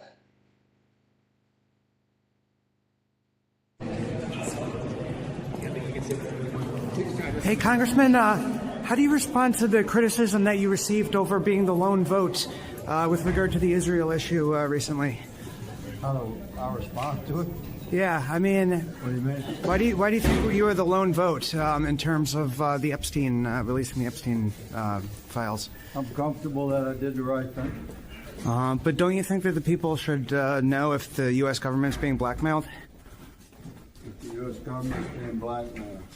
I mean, don't you think so? I mean, Ghislaine Maxwell's father was an Israeli spy. The evidence of that. Well, Ghislaine Maxwell's father was an Israeli spy. What I do support, son, is the criminal justice procedures and protections that our nation has defined over the course of 250 years. And Thomas's bill that he introduced in July did not maintain those protections. So many of my colleagues shared my concerns, but I was the last man standing on that. So I'm comfortable I did the right thing. If it comes out that Israel is blackmailing members of the U.S. government, would you change your tune and think that that's wrong? I disagree with the very premise of your statement, because that's quite conspiratorial. The gentlewoman from Florida is recognized. Thank you, Mr. Speaker. My colleagues are spending a lot of time lecturing the American people on how this is going to require you to show your papers. But last time I checked, during COVID, they demanded that if you simply wanted to go to a funeral, be with your loved ones while they were dying, or get married, you had to show your papers. In fact, in New York City, they were literally asking you for your COVID passport. Yet the Save America Act, a common sense piece of legislation that requires two things, voter ID plus proof of citizenship, is being labeled by people in the Senate and people in this very chamber as Jim Crow era laws. Well, let me remind the American people of history. It was the Democrat Party that championed the Jim Crow era laws. And this is the farthest thing from it. In fact, if you're doing that, you're insulting over 70% of your voters, Democrats, who believe that voter ID is the best way to secure an election. Then we have the argument that you have from Blue Anon saying that Trump is trying to steal the election and Orange Man bad, and this is somehow going to fix the midterms. But the fact is that if we are going to play that game, then you would want voter ID and you would want to secure the elections. So please support this legislation. I do not believe that Barack Obama, in showing his voter ID, was engaging in Jim Crow era law or pushing that type of perspective. And for the same people that are advocating, saying that Kristi Noem and ICE will demand your personal information and you will be under surveillance, let I remind them that they actually all authorized the reauthorization of FISA, unreformed, that violated your constitutional rights. So this is pretty simple. If you are not an American, you do not get to vote in our elections. Israel has a right to defend itself. That was the editorial line that was drilled into us, into all of our coverage. It was really an integral part of the editorial stance. To a guest talking about, Israeli airstrikes killing Palestinians in Gaza, that would be the response from our presenters. Denying access to food is collective punishment, and that we should all be clear in saying that. Israel will argue, obviously, that it has a right to defend itself. People were terrified of using the word genocide in coverage. They still are. You will very rarely see it in any BBC coverage. And if an interviewee says the word genocide... This is a genocide happening in front of our eyes. That word is, as you know, incredibly emotive, and the Israelis, as you know, will be saying that they are targeting Hamas only.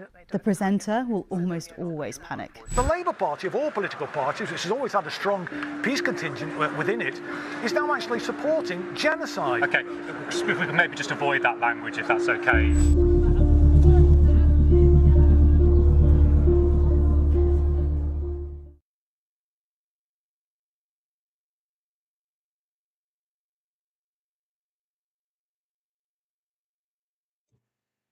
I said, I seriously think Trump is intentionally endorsing shitty candidates on purpose and dissing the good.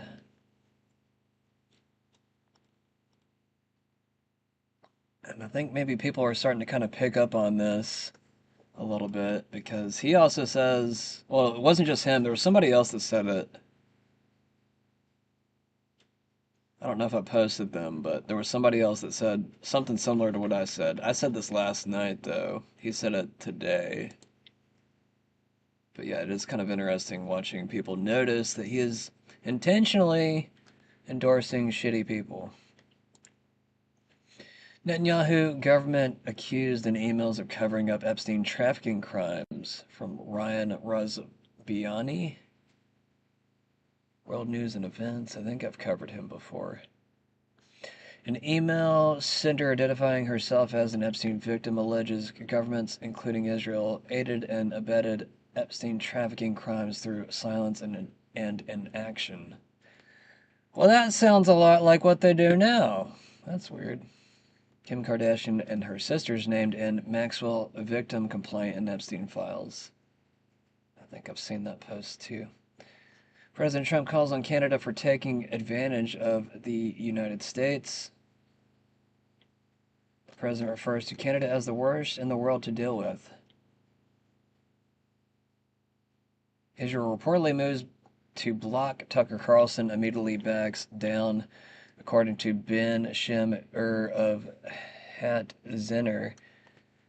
Officials weighed stopping Carlson from entering, but decided the PR headache and risk of a diplomatic incident weren't worth it. Wonder who's losing sleep over Carlson. From RT, Whale Insider says U.S. credit card debt hits 1.28 trillion, highest level recorded in history. The general says Epstein jail guards reportedly used a fake body to fool the media waiting outside the prison, while the pedophile's real corpse was quietly loaded into a van, according to the Epstein files. Like I said earlier, President Trump says Canada is among the worst in the world to deal with. Canada has taken advantage of... Yeah, we already said that. Benjamin Netanyahu, we already covered that too. Israeli Prime Minister Netanyahu officially joins President Trump's Board of Peace. I'm kind of curious on what happened to the whole West Bank situation, since Trump was saying that he's going to stand firm on not allowing, I guess, the annexation of the West Bank, because that's the word they were using. Pam Pondy starts to laugh and giggle when Thomas Massey asks her why Les Wexner's name was redacted on an FBI document where he was listed as Jeffrey Epstein's accomplice in child trafficking. Where he's listed as a co-conspirator, not to tax evasion, but to child sex trafficking, not to prostitution, not to money laundering, child sex trafficking. And then finally, what we have here is the third exhibit that I have is emblematic of the FD 302 release. These are the documents that we need, that you're holding on to and over-redacting because they have the names of the men who are implicated. How do we know? Because the survivors gave testimony to the FBI, and it's in there. And what happens when you go to the portal at the DOJ to look at what's behind this redaction? Another redaction. So we can't even see them. And then there's some of these files you've pulled down from the website that we will never see because we can't search the redactions. So I have several questions for you. Who's responsible? Are you able to track who in your organization made this massive failure and released the victims' names? Are you able to track who it was that obscured Les Wexner's name as a co-conspirator in an FBI document? Do you have that kind of accountability? I believe Wexner's name was listed more than 4,000 times. Yeah, I already told you that. This is where he's listed as a co-conspirator. Can I finish my answer? Come on, let me finish my answer. Come on, man. We corrected that within 40 minutes. He was already, you're acting like everybody's trying to cover up Wexner's name. Reclaiming my time. I'm going to answer this question. Reclaiming my time. Mr. Chairman. This is how this works. Can I have my time back? Mr. Chairman. The gentlelady can give her answer. The time belongs to the gentleman from Kentucky. All right, I'm reclaiming my time. Can I give my answer? So I'm going to put the language of the bill up on the screen. Chairman, may I give my answer on that? It's a political joke, and I need to give my answer on that. We'll let the Attorney General respond, and then the gentleman can move to his next question. It's my time. Within 40 minutes, you asked me a question. Within 40 minutes, Wexner's name was added back. Within 40 minutes of me catching you red-handed. There was one redaction out Where of he's over listed as a co-conspirator. 4,700, Okay. and we invited You know what? you Show the in. video. This Show guy the- has Trump Gentlemen. derangement syndrome. He needs Show to the get. You're a video. failed politician. Gentlemen, You need to get I on want you to these watch the video. matters. It doesn't look good for either of them in this video. I hate it for both of them actually watching it, but it doesn't look good that Thomas Massey is trying to cut her off during the middle of her answer. I know he's trying to conserve his time, though. That's the whole point. But at the same time, she won't let him speak, so it just wastes even more time. So it's not a good strategy. But also, you can see that Pam Bondi is not looking good herself by name-calling, using the whole TDS remark. Kind of strange, actually. Anytime you use ad hominem, it usually ends up undermining your argument. Unless it's kind of funny. Sometimes funny insults are hard-hitting, but I don't know. It really just depends on what you say. Either way, moving on from that. Well, actually, I guess we're not. Red Pill Drifter puts out, boom, we told you Epstein purposely designed his temple to look like Mamluk architecture. During the Mamluk era, girls were brought and sold as concubine slaves for the elite, as I found shown in the Epstein email below. Symbolism will be their downfall. From a Q post, but also the top portion here shows the temple that is in, where is it at again? Wasn't it like Aleppo or something like that? I can't remember the exact name. I'm probably getting the name wrong of the location. I can't remember the exact name. Oh yeah, I think it is Aleppo. Yeah, it says Aleppo 18 image right here. But yeah, this is the bathhouse or something. But yeah, it even mentions that they use Mamluk architecture style, which I guess Epstein can't spell. Because he seems to misspell quite a few things. Doesn't know how to spell style. Maybe he doesn't have style. Maybe that's why. Elon Musk posts, please wake up. Pam Bondi loses her mind and when asked when she has not indicted any Jeffrey Epstein clients. Safe. We should be. Oops. The Dow right now is over. The Dow is over $50,000. I don't know why you're laughing. You're a great stock trader, as I hear, Raskin. The Dow is over 50,000 right now. The S&P at almost 7,000. And the NASDAQ smashing records. Americans' 401ks and retirement savings are booming. That's what we should be talking about. We should be talking about making Americans safe. We should be talking about, what does a Dow have to do with anything? That's what they just asked. Are you kidding? Mr. Jordan, Mr. Jordan. Committee. The Dow right now is over. The Dow is over $50,000. I don't know why you're laughing. You're a great stock trader. Protect the American people and defend the rule of law above all else. While our work is never done, we have made tremendous. In 2025, we saw the lowest murder rate in 125 years. Protect the American people. Epstein survivors raise their hands, signaling they feel ignored by the DOJ as attorney Pam Bondi refuses to look in their direction from the general. I didn't watch it today, so I don't know. Netanyahu signed on as a member of the Board of Peace. We already said that. Morrow says, hey Siri, what do they put in chemtrails? Oh, haha, what a coincidence. Barium and aluminum, which spells bail. Interesting. Democrat fundraisers invited Jeffrey Epstein to private meeting with Rep. Hakeem Jeffries during 2003 effort to win House majority. There's also a video, I think, with like Shmuley on his back or something. I think that was him. Correct me if I'm wrong, but I want to say that was him. Foreign Minister Sergei Lavrov says Russia will contribute to the multipolar world order. Will push forward a peaceful agenda, strengthening security on the Eurasian continent, developing various forms of integration processes in accordance with initiatives put forward by the President of the Russian Federation, Vladimir Putin. Thus, we will contribute to the formation of a multipolar world order based on the UN Charter in all its fullness and interconnection. In our international policy, we will stand firmly defending our national interests, doing everything we can to defend the lives and dignity of our compatriots. We will push forward.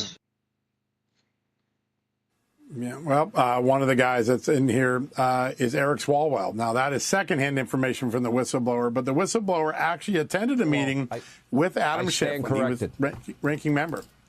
Yeah. I stand corrected. It was. They both hate Trump, so I kind of mix them up. Yeah, they all merge together these days.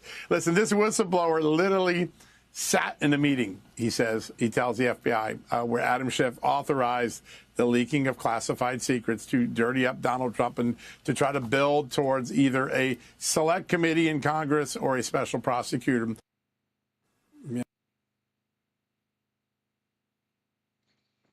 Okay, I'm going to finish this up with these last two posts here. From Owen Shore, who says, wittingly or unwittingly, Trump has exposed how Israelis run our government and pedophile networks run rampant amongst the elite. Gen X Girl says Zionists are melting down because their attack on Carrie Prejean backfired. They claim anti-Semitic accounts like Suppressed News and Me helped propel her from 4K follows to 15K. It's actually 41K now. All good people of conscience, to include a voice of Abus, oppose the Zionist attack on the First Amendment.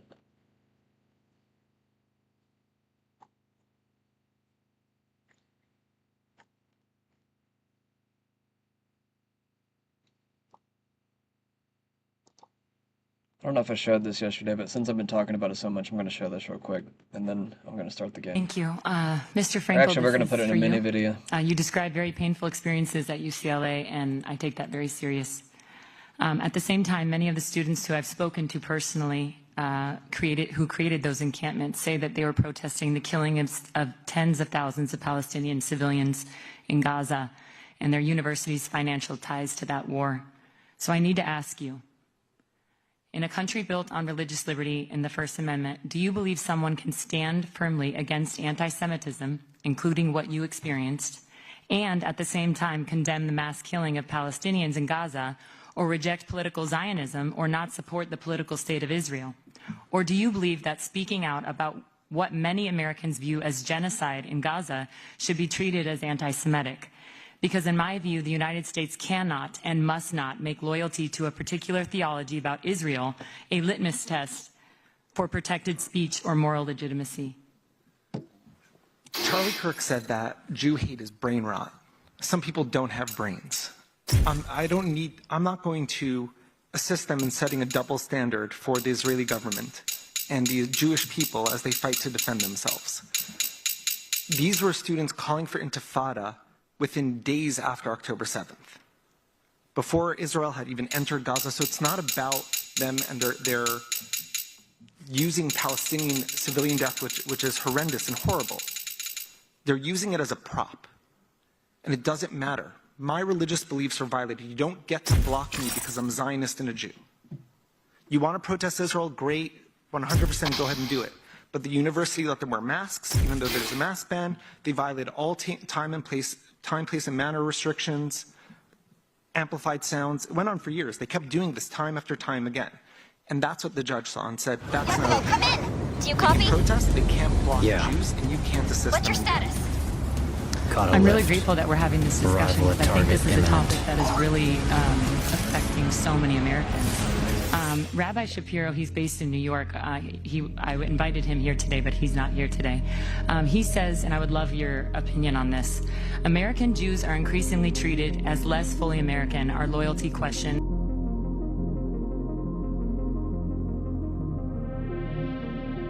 Our belonging made conditional because Zionist ideology falsely claims Israel is the nation state of Jews everywhere and that every Jew is nationally tied to it. He says this framing is anti-Semitic at its core. It strips us of our identity as Americans, recasts us as foreigners in our own country, and arms anti-Semites with accusations of divided loyalties and collective guilt for actions we neither chose nor control. No other foreign country does this. No sovereign state claims to politically represent an entire worldwide group defined by religion or heritage and bind its members to its deeds. Yet Jews alone bear this unique, unjust burden. That dangerous lie must be rejected openly and firmly. The remedy is clear: civic education that teaches unconditional American belonging through citizenship alone, not ethnicity, heritage, or any fabricated foreign tie. We are Americans, full stop, and we reject any doctrine that treats us otherwise. Would you say that statement is anti-Semitic? What I'll say is that Natan Sharansky says there's three things that you shouldn't do with Israel. You shouldn't delegitimize it, you shouldn't demonize it, you shouldn't apply a double standard. You can abide by those three things, you're not anti-Semitic. So by not being a Zionist, does that make you an anti-Semite? I don't think you need to be a Zionist to support a country that defends itself and is free and religious in a hostile neighborhood. So is anti-Zionism Hold on anti-Semitism? one second, Karen. Yes. It is. It is. Sorry. Yes. To take that point for a second. Let me back up. I didn't want to step over that answer. I didn't know you were still, both of you, still talking. So Just to be clear, is anti-Zionism anti-Semitism? Yes. It is under IHRA? Rabbi, you're up next. You're not sure? So what is the definition? I would love to speak to that. Undoubtedly, anti-Zionism is anti-Semitism, and undoubtedly, and one does not have to support the specific policies of the government of Israel, but to not support the right of Israel to exist, which is what anti-Zionists do, while not taking that same stand to the 28 Muslim countries and 13 Christian. That's not true. You can support Israel to exist, but also be a Christian nation if you want it to be. It was Christian at one point. People often forget that. But I'm not trying to scare any Jews out of leaving Israel or anything. Either way, about to start this game, everybody. Let's get it going.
weird, the right trigger being the block button.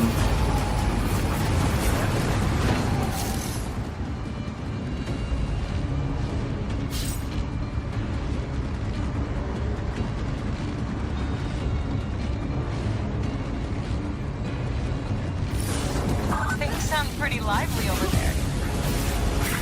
Made enemy contact. It's under control.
Is he dead yet?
Yes.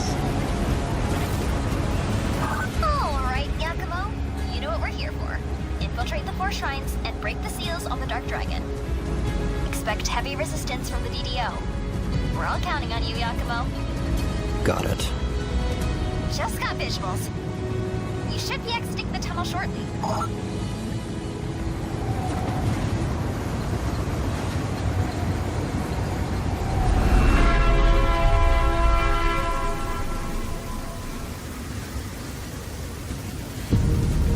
Here we are.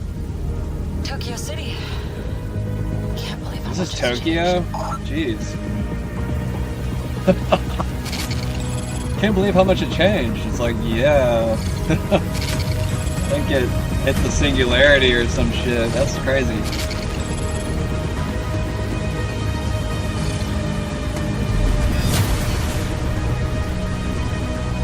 So I guess this is like transhuman Ninja Gaiden. You're being targeted! Oh, shit, hold up. Doing something. I think I was gonna be attacked all of a sudden. Can we have a cutscene? Jeez. I like this music. Kind of chill. Man.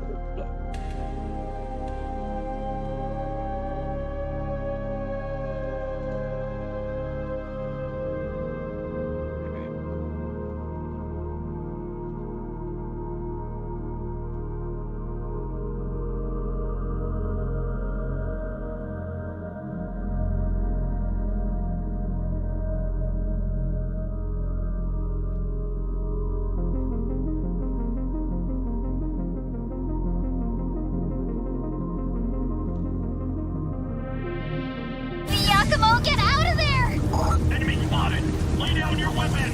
There's no escape.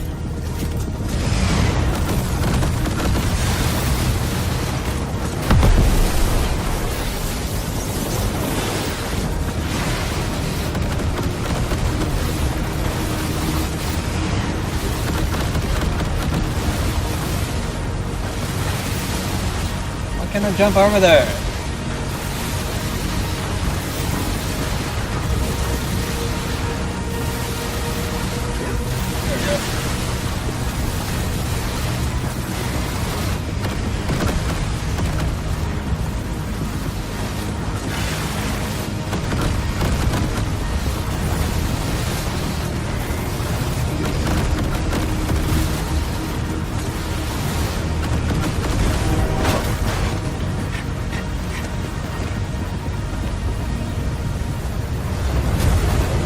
Oh no! Looks like you've been cut off!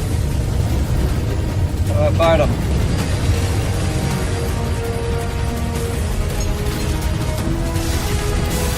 Do I press the B button? One way out.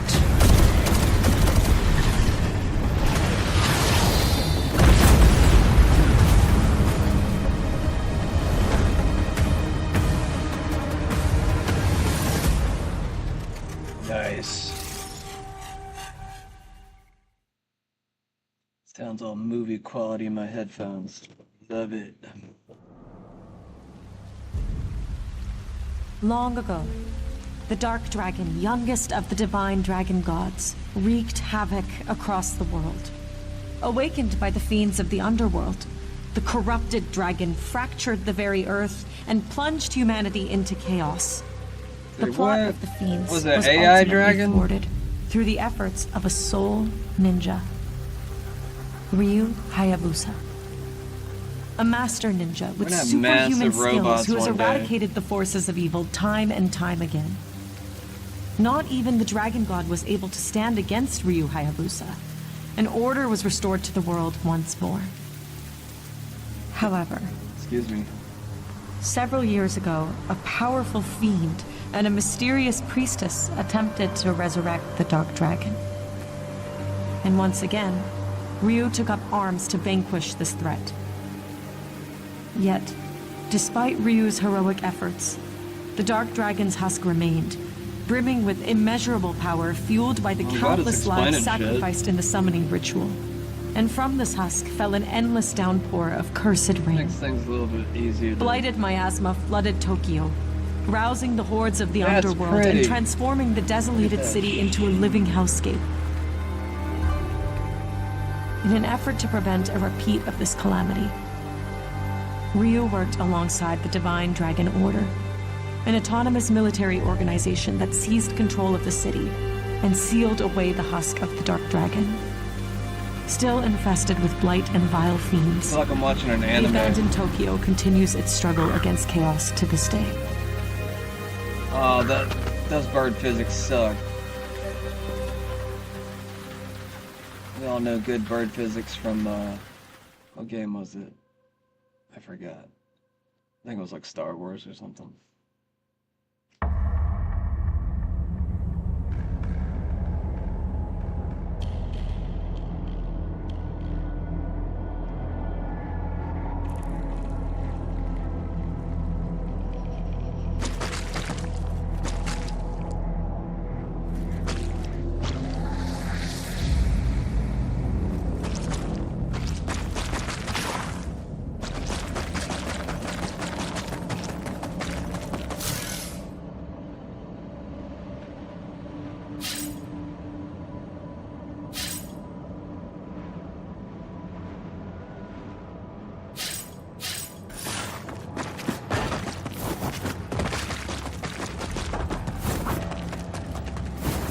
Love it. Got wall running now.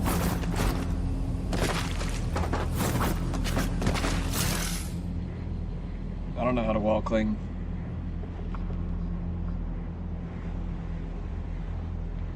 How do I do it?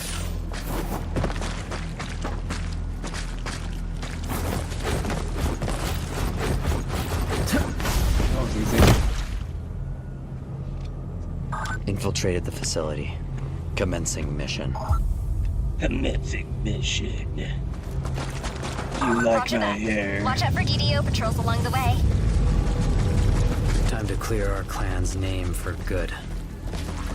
Black and Rain beckons our bloodline's amends. Through the death of his priestess, must the dragon be cleansed. That's our duty foretold in the Raven clan prophecy. Kill the Dark Dragon's priestess and restore peace to the world once more. No prophecy will change who we are. We'll continue to fight in the shadows as the Hayabusa clan thrives. As they say, leave it to the Ravens to peck out the trash. Now, both clans play a vital role in keeping the world safe. Keep along this path and head towards the confinement area. Got it.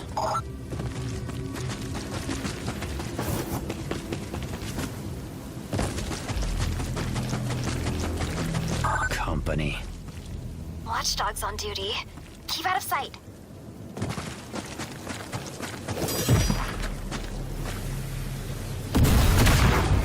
Whoa. Oops. How do I like... Can I like crouch? Surveillance area secure.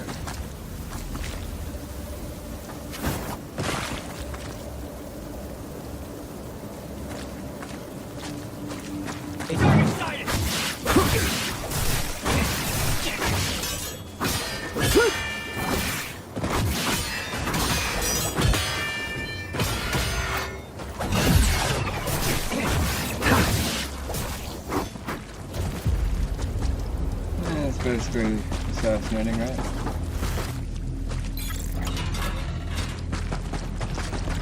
Made it into the cave. There's a gate up ahead. Once you get past it, you'll arrive at the containment cell where the priestess is held. Comms will be cut off beyond that point, so you'll be on your own. Take caution, Yakumo.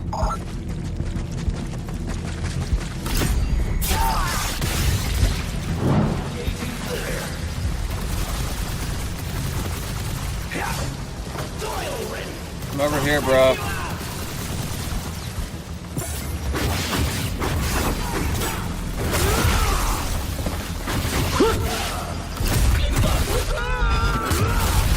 Is that your friend? You're gonna come over here? You're gonna make me come over there?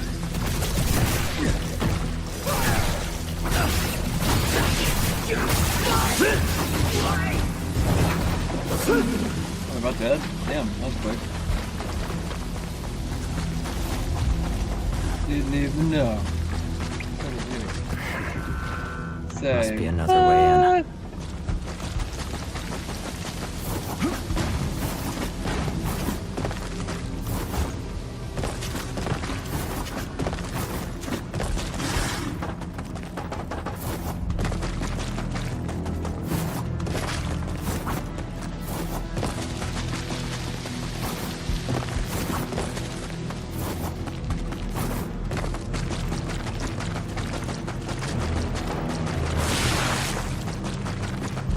Made it to the gate. The target area is close by. Understood. The priestess should be held up ahead. Signal's breaking up. I'll call you back when you're out. Who does she think she is, bossing us around? She's a prisoner, damn it, not a princess.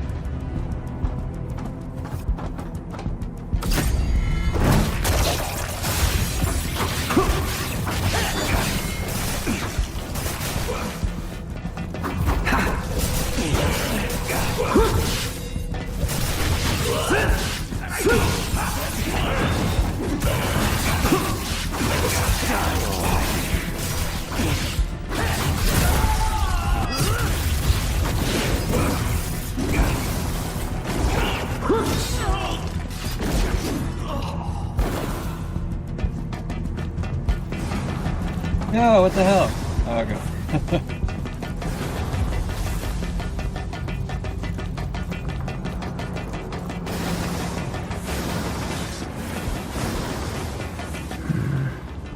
This should be it.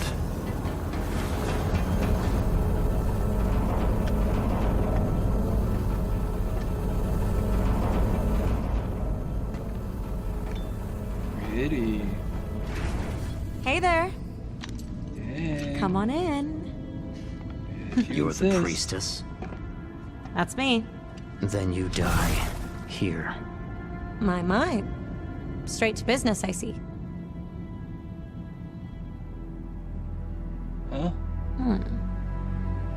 That mask. You're a ninja of the Raven clan. Come to end my life like in your prophecy, I'm guessing? Blackened rain beckons, our bloodlines immense. Through the death of his priestess, must the dragon be cleansed. You have no idea, do you? What your prophecy really means. What? Your clan's ancestor, the big bad dark dragon, was slain by a Hayabusa master ninja. But the dark dragon was brought back to life. Only this time, they sealed him away to try and keep him gone for good. I love it. I feel like the other one's just like Sealed away. You just went from mission to mission. But his husk remained intact, drizzling poison over Tokyo ever since. But you know that already, don't you? Since ancient times, the Hayabusa and Raven ninja clans have fought. 1 second, I gotta fix something.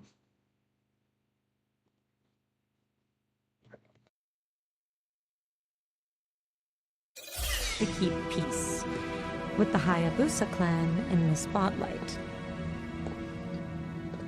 But your clan, the Raven clan, has always had a secret motive. To slay our ancestor, the Dark Dragon. Bingo.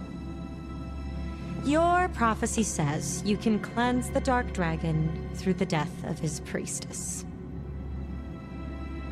But if you kill me now, the seals on the Dark Dragon will remain intact, and this calamity will never end. I mean, I'm kind of the one who sealed off the Dark Dragon in the first place, so... Just think for a sec. The dragon was already killed once, but that didn't stop him from being resurrected. That's proof right there that you can't just kill him the normal way. Get to the point. The point is, if you want the dragon dead, there's a way you've got to do it. The only way to really vanquish the Dark Dragon is to break the magic seals, complete the resurrection ritual, and purify him. Purify him? I'll explain later. More importantly, we should team up. Help me break the seals on the Dark Dragon. Or kill me now, but that'd keep your clan's mission from ever being completed. Your choice. Worst case, if I try to pull anything shady, just cut me down then and there. You have nothing to lose. What do you say?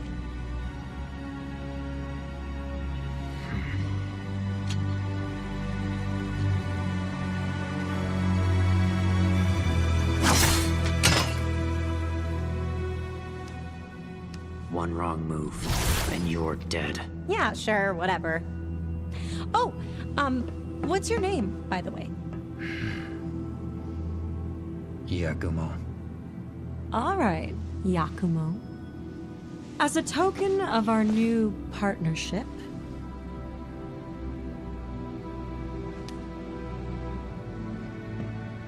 What is it? just think of it as a good luck charm. Okay, I'm back. I was already here, but I want to let it play out a little bit. But you've got to keep it safe until we kill the Dark Dragon. Promise? Let's get going, shall we? Reviving the Dark Dragon is going to piss off a lot of people. Should be fun. Oh, before I forget, my name's Sayori. Put her there, partner. Look at them bouncy boobies. Sorry, they just made it obvious, though. And they bounce. All right, let's get out of here. Umi, change of plans. I'm helping the priestess escape. Huh? What? Umi. No time to talk. I'll explain. She's not once my we're girlfriend. Don't worry. out. Shutting off comms for now. What? Hang on a sec. Don't hang up on me. Friend of yours? You have a new girlfriend and you just hang up You on could me say like that. that? So, what are they like? Not your concern. Am I going the right way?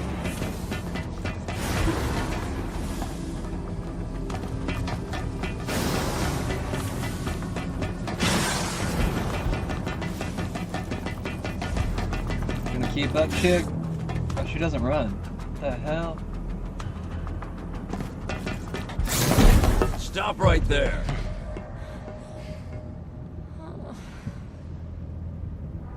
On your guard, Yakumo. That man is Kagachi, Grand General of the Divine Dragon Order. He looks really cool. I don't recognize you or your uniform, but if you're here to take Sayori away... Doesn't have a left or right arm? Think again. Left-handed, bro?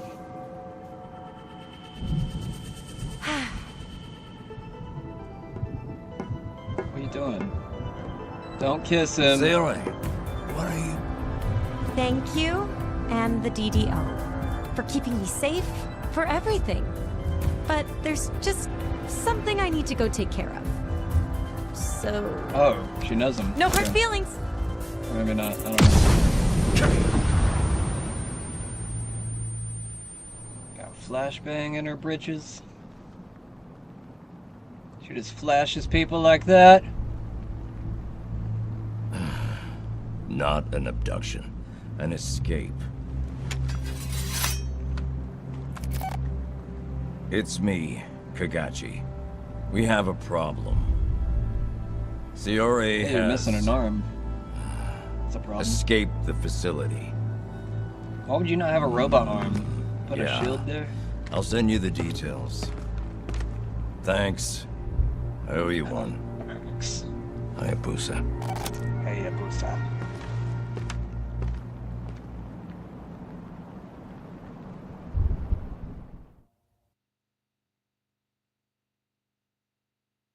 Isn't that like a sword brand or something? I don't know. Name of a sword, Hayabusa. Sounds familiar.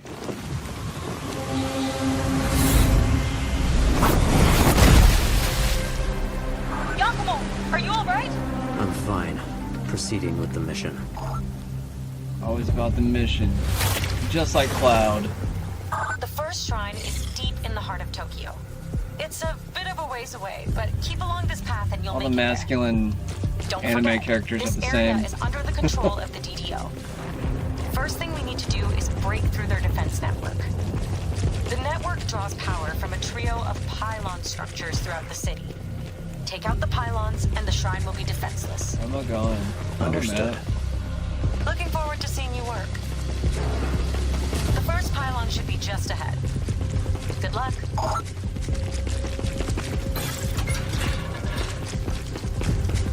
I get a map.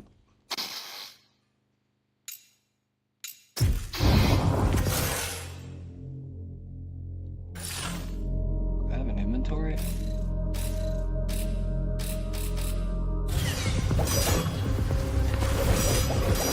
Get all this.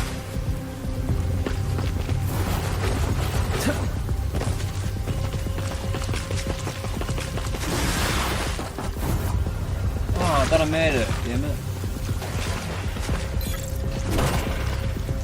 Pretty good. Got a brew. Amber liquid. Nice. Is it like a beer?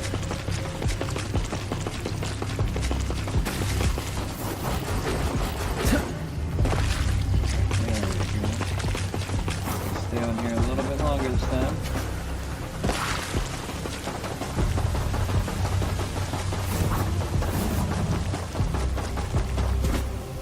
First time double wall jump running. Yakumo, come over here real quick.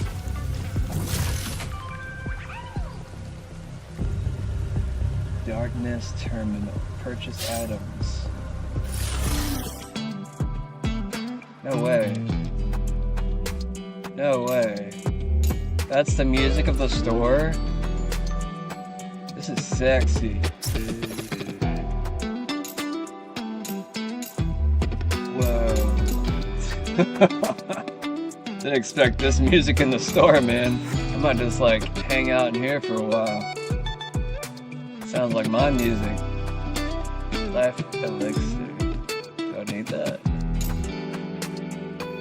What does this do? Self-healing capabilities. Moderately restores health. Restores health when used. What else we got in here? That's all you got? Moderate health. I'm gonna get one of these.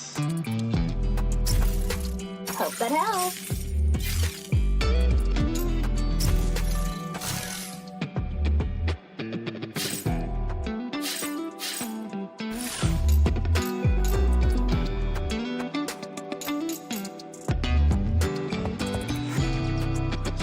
Accept all of them, I don't know. Guess these are like side missions. Yakumo, how are you doing? Fine. I'm okay, she's not my So girlfriend. Listen, I'm not sure if we should trust that priestess just yet. If we find out she's lying, I'll kill her as we originally planned. Either way, the DDO would still be after us. You have a point. Why tell me?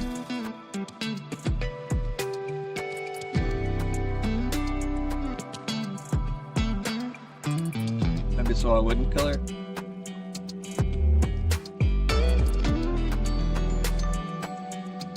No.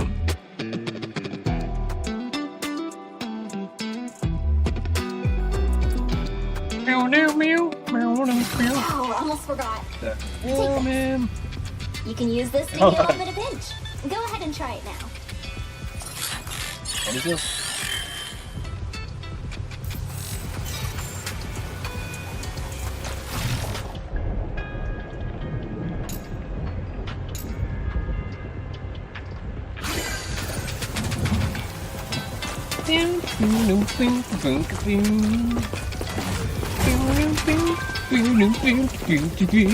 Okay. Sorry. On with the game. Expect the game to have good music. Kind of just like basic cyberpunk music though, most of the game though. Oh, my eyebrow itches. Alright. First pylon spotted. Security looks airtight. I can handle it. I can handle it. I need to like... Or just take him head on? We're just going straight in?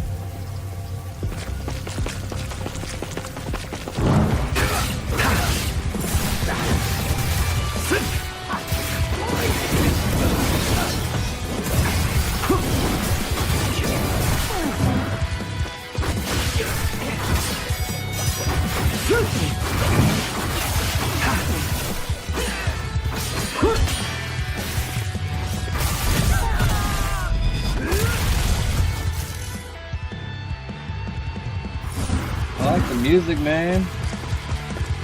Reinforcements incoming. It almost seems like it's my music, but it's not. It's actually the in-game music. The DDO was able to take control of Tokyo.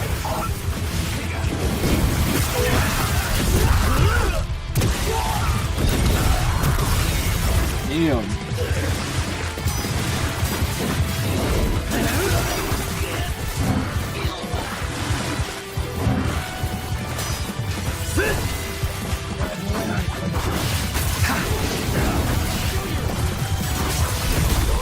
Oh. Ooh.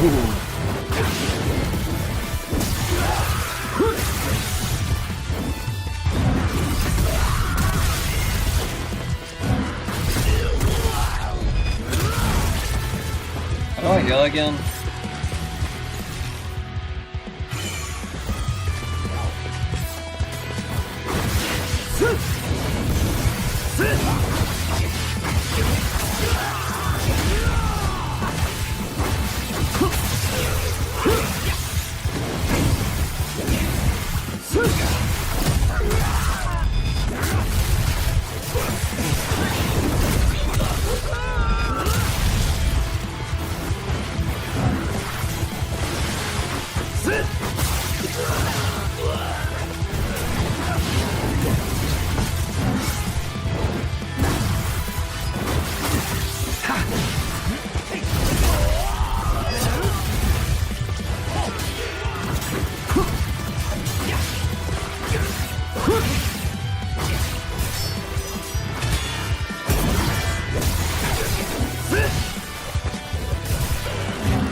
Hostile readings?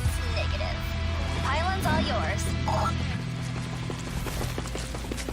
It won't open. They must have updated their security protocols. Hang on a sec. Almost got it. And voila!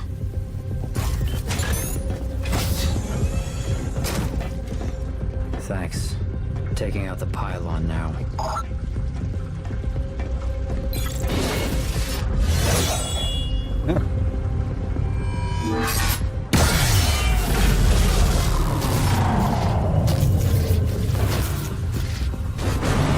System error.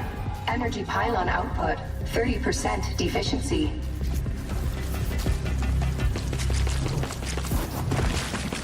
So, since when did ninjas become hacking experts? Since forever. Ninjas aren't all just blades and info magic, you know?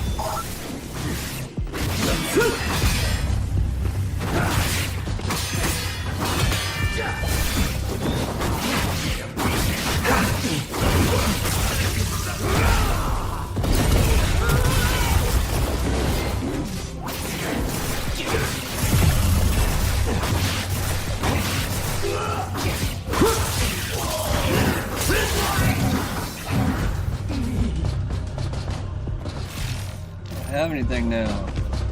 How am I gonna heal?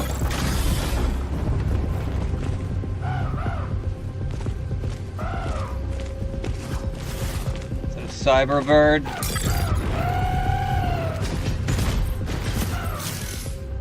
Where are you?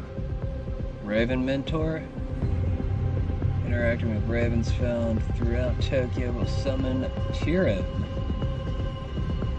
I like that name. It sounds like my name almost. Except not. Combat expert of the Raven clan talking with Tyrion will allow you to do the following. Learn new combat skills. Review battle techniques. Practice the training room.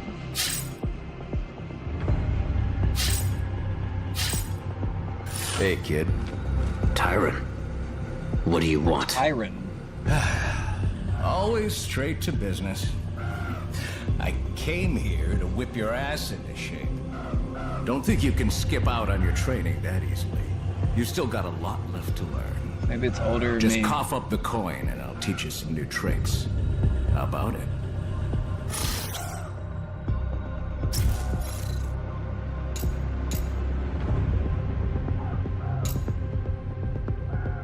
I gotta buy combat skills? That's lame. I would've saved my money if I knew that.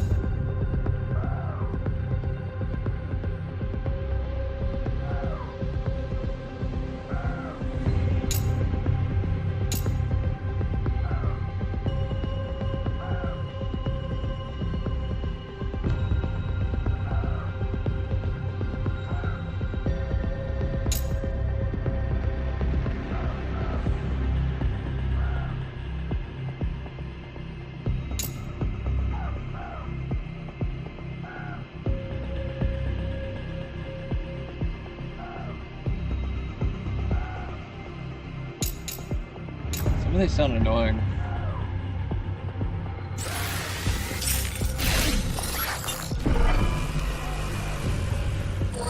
If you want to test it out, now's your chance. Confident, huh? Yeah.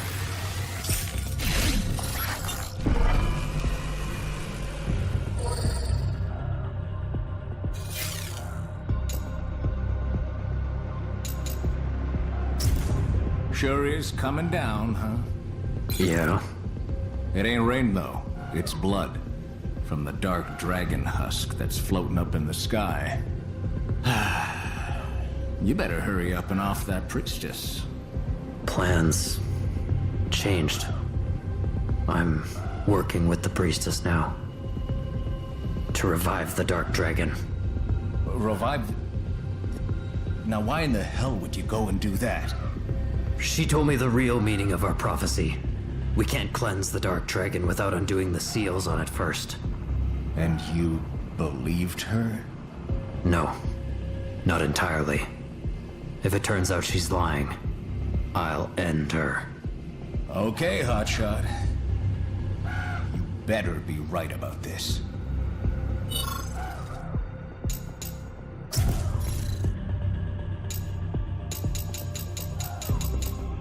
Hey.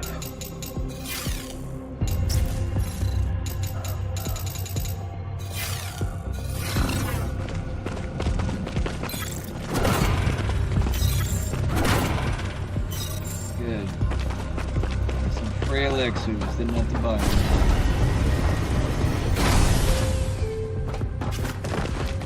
Wait.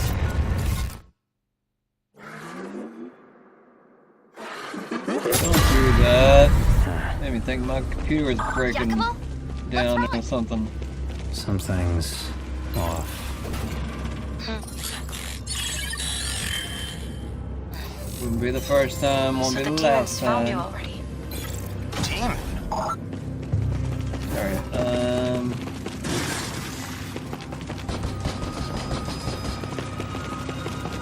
What the hell happened here?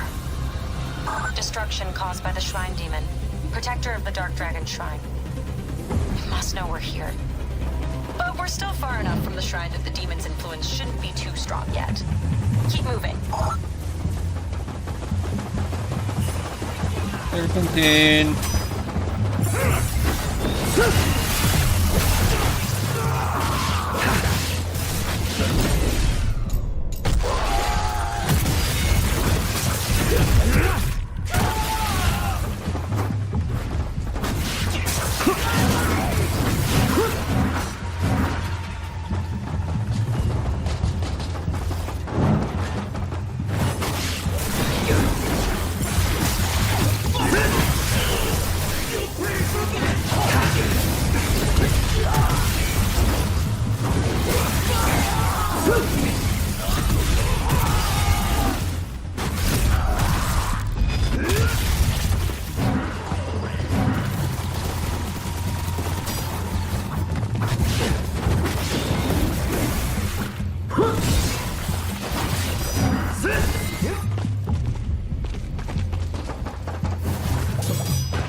Oh, you got.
I was like, where is he?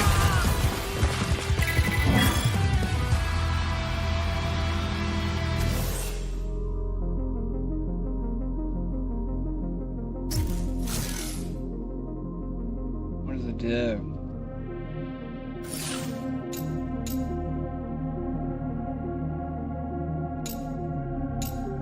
Winged blade.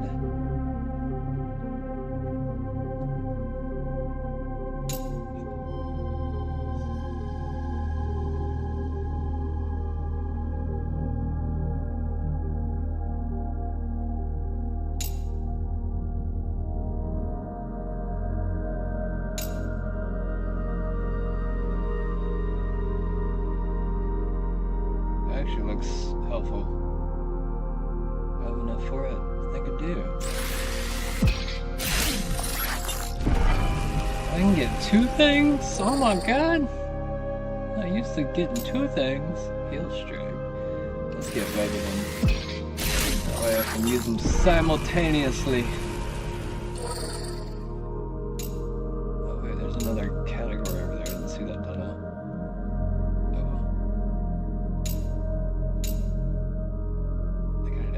Disable them. Let's go. I'm going. Yes. That's weird. This way.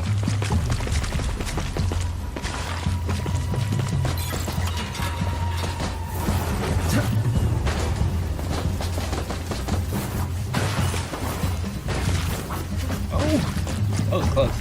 Hey, Yakumo! To the store? Hell yeah. Got a present for ya!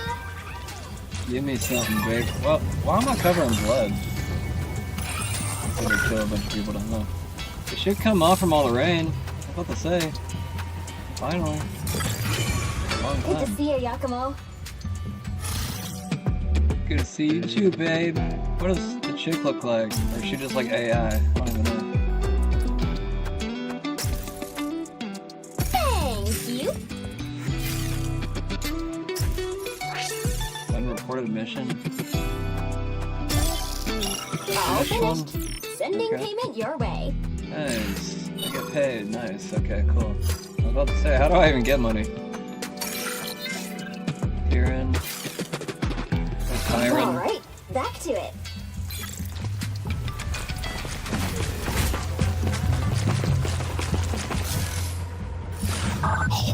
That must be the Caddiswile Raven gear. No, he had a Solid grappling point hook. to hook onto, and you can use it to swing across great distances. Raven gear. Yes, the cutting-edge technology developed through the Raven clan's private research.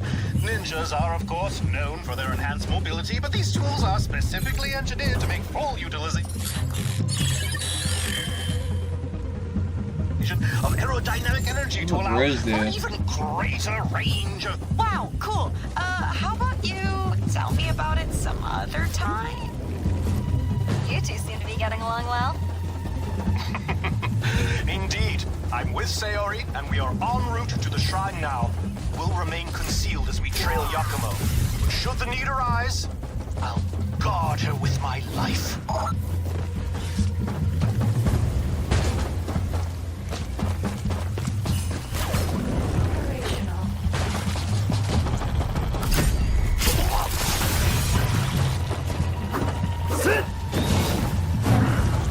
Scanning area.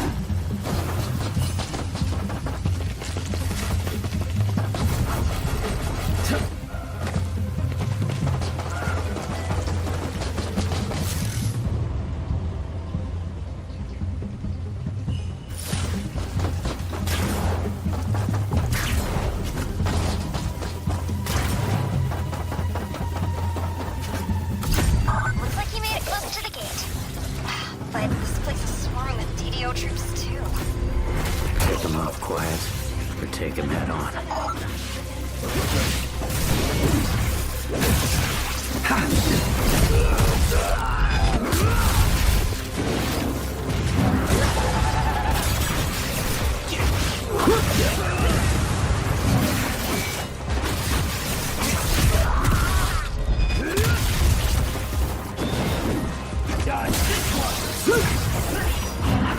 You're dead.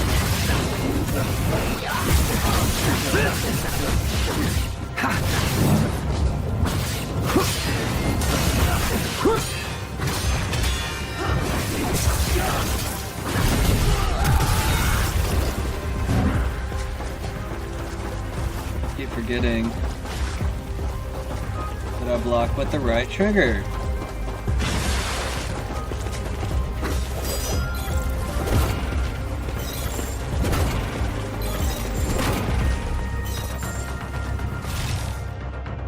I don't even need it right now.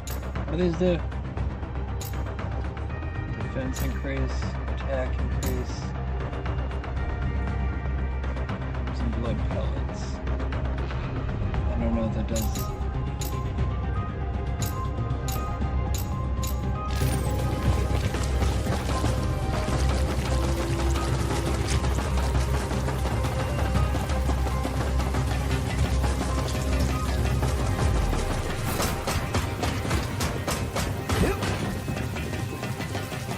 That's a lot of hostiles. Be careful. I'll clear them out.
Oh, I thought my health was lower than it was.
already got him.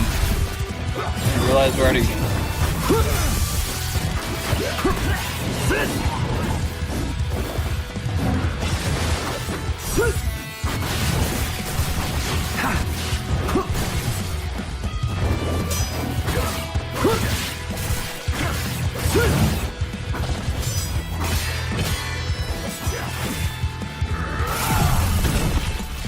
Damn.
Down for some sparring?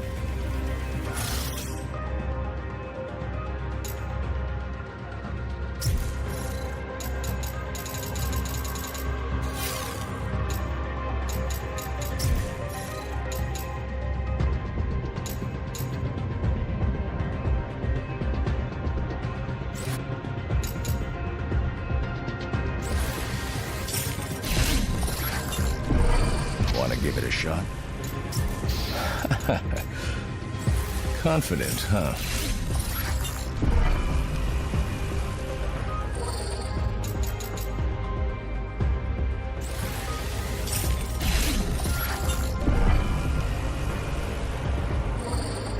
Probably gonna do most of these by mistake anyways, so...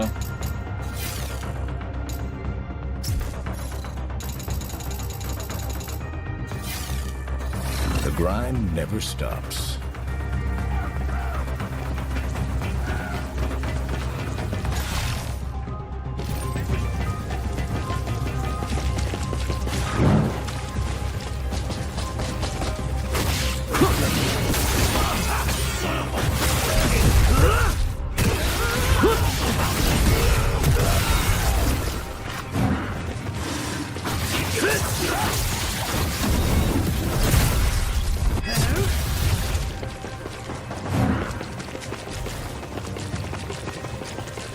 I wish they dropped items.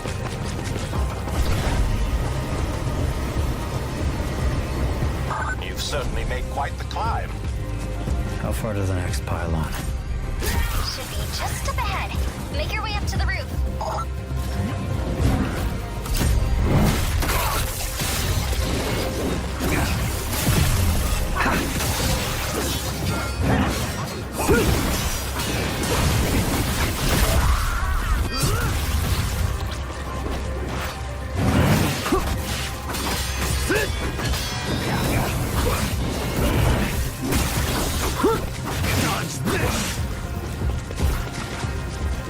Dead.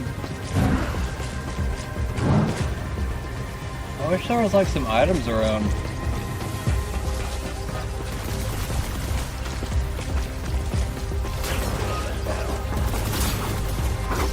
Oh, what the hell? Oh, my health's even lower now.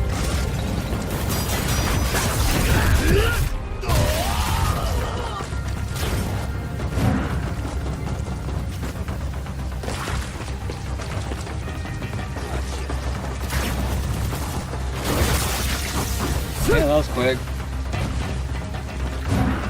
Check that.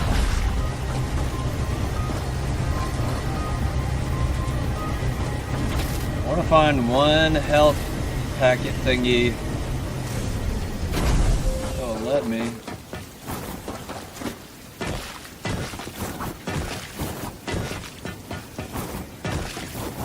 I'm gonna jump up that. Oh, store. Hell yeah. Nice work out there. Buy me one then.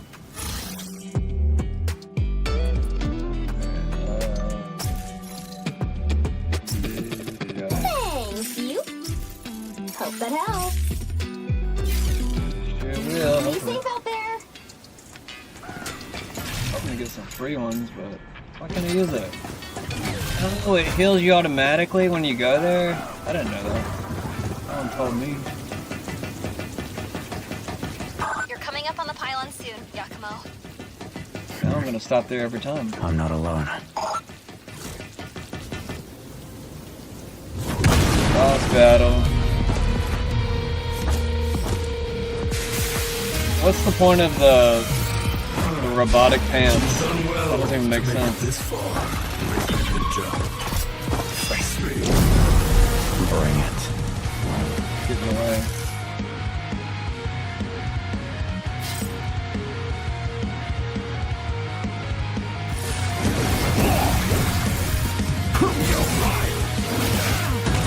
Shit.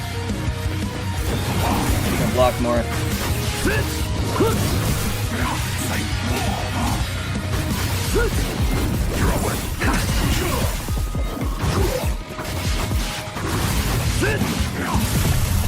Whatever, I blocked it.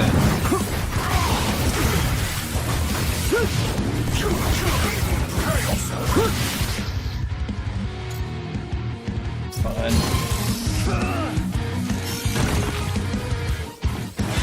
I'm gonna like...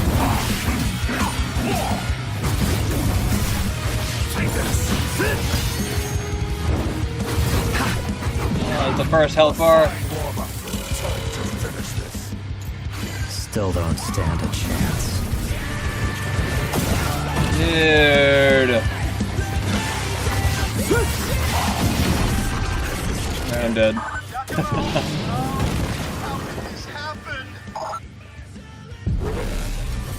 I gotta block a lot more. Shit. Alright, redo. I mean, it won't, like, block when I need it to, so... Kinda is part of the problem. Oh, there's a little thing right here.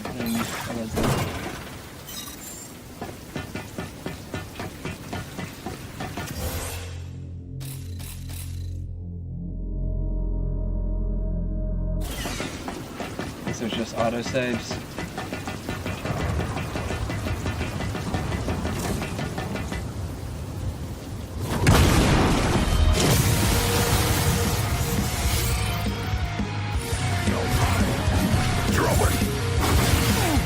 Damn, dude, I didn't see him doing that. What the fuck? I already want to restart.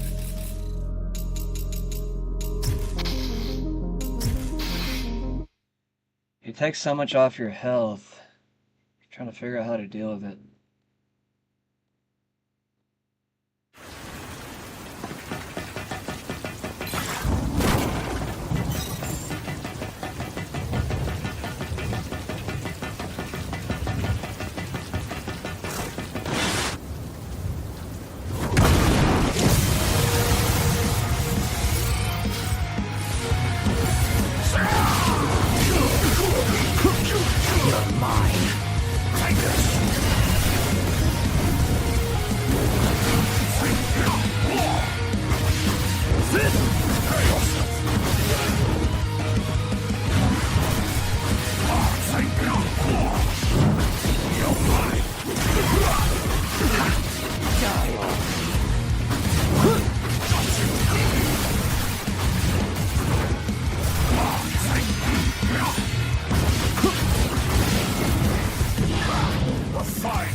Still don't stand a chance. Damn it, dude. Way too soon.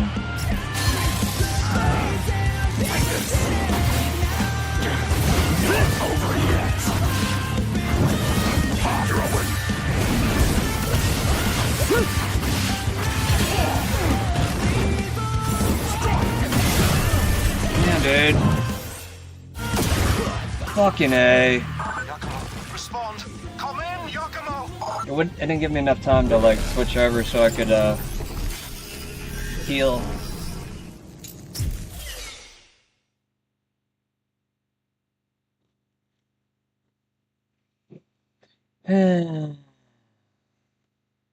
Take this, Hence battles. just in case.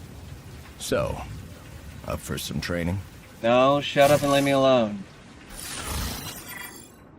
Give me a life elixir and go away. I'm not taking any advice right now. I'm pissed.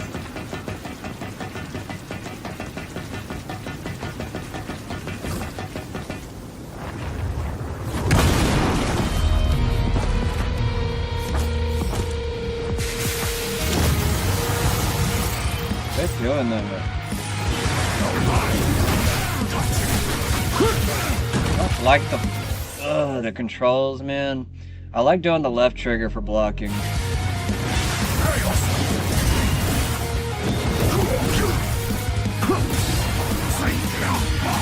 And it needs to block as soon as I pull the trigger. That's one that earlier.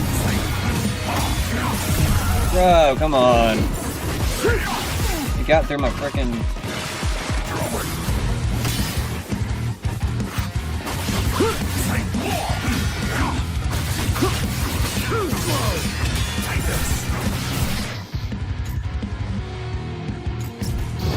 Yeah, I'm just gonna die and start over.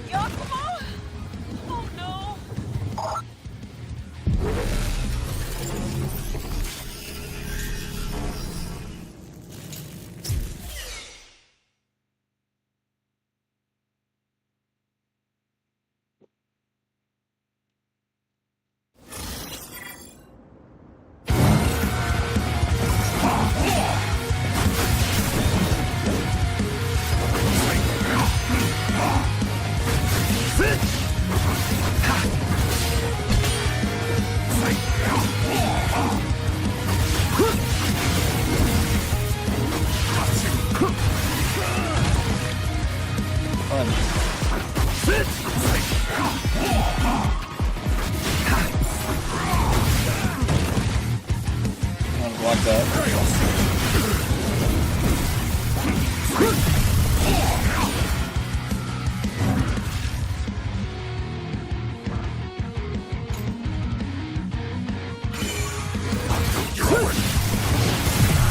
Bro! I don't know how to block that.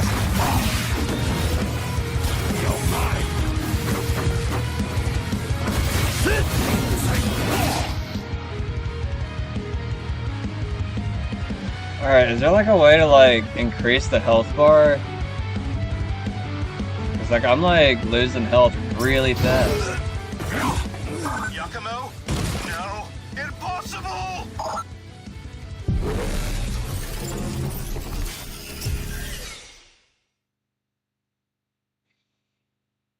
Trying to think, how do I do this? Do I jump less? Bro, why is there not like a lock-on feature? Oh, there is. Why didn't anybody tell me there's a lock-on feature? I figured the game would have like told me at the beginning. Maybe it did. Maybe I just didn't see it. Alright, I'm gonna try this one more time. Oh man, I'm gonna go back this far.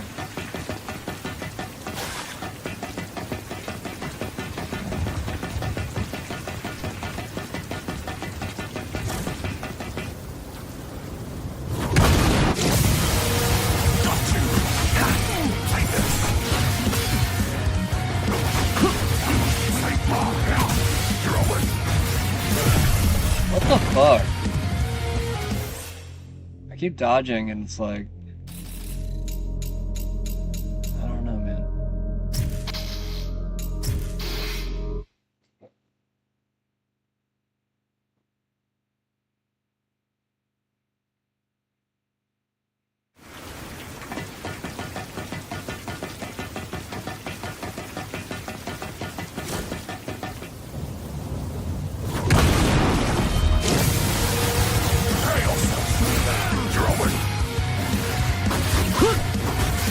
I can't block those.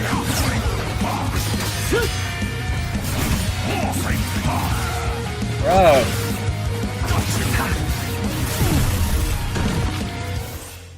He wasn't even facing that direction whenever he hit me.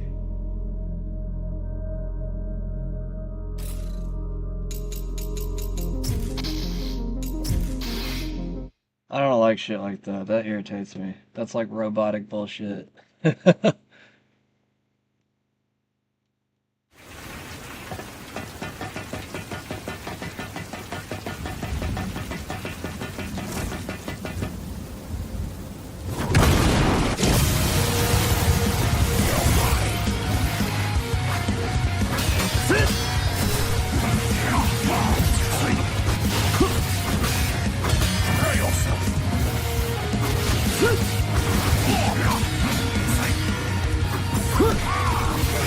Bro, why doesn't it dodge when I tell it to?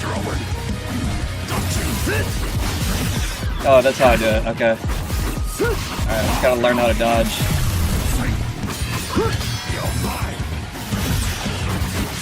There we go, bro. You're dead.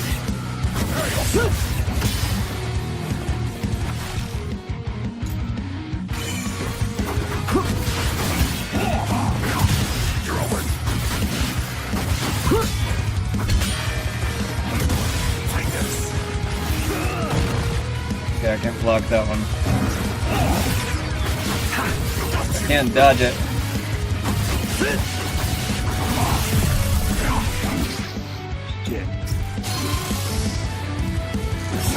Why is he so strong now?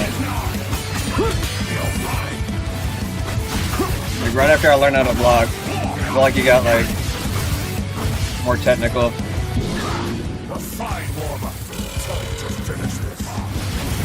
Still don't stand a chance. Oh, you know what I'm not doing? I'm not doing the Raven thing now. Forgot I wasn't doing that. Because I was like focusing on blocking. Alright. There's a lot more going on with this game than it appears, guys. I gotta do certain combinations and shit. It's more technical than you think.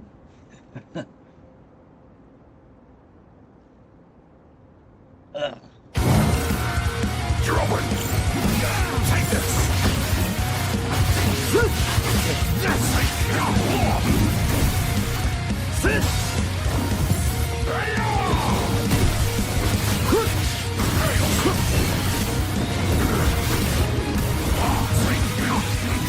Whoa, what the fuck, dude?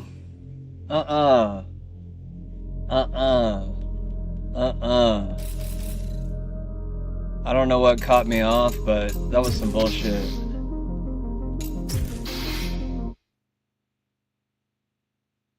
I was dodging him and everything, and then all of a sudden, he knocked me out of it.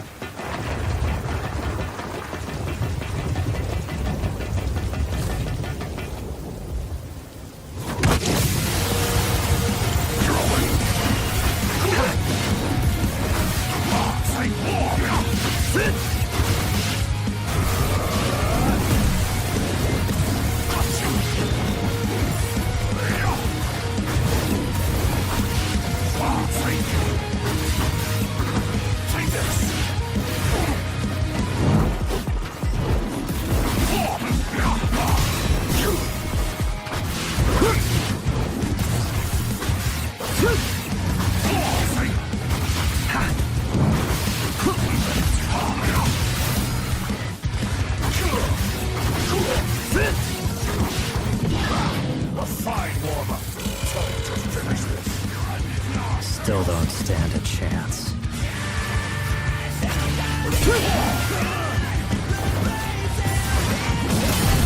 Whatever, dude.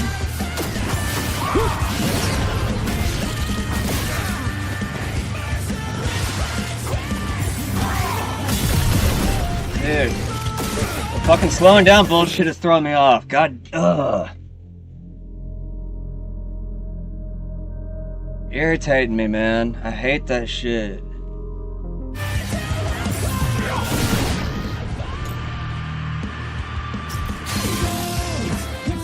Like, if it wasn't doing that, I would like keep on fucking hitting him. He keeps fucking swinging the string around. You're irritating me. Bro. This is at the start of the game. I think this is why I didn't play the Ninja Gaiden games. They're actually pretty hard. It's making my thumb hurt. Because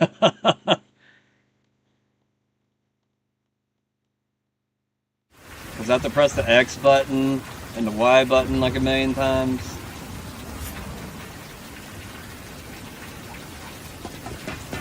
I'm not trying to bitch, it's just like, damn.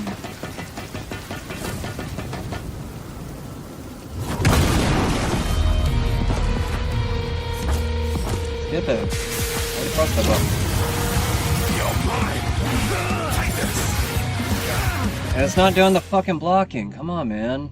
I like literally was blocking that entire time.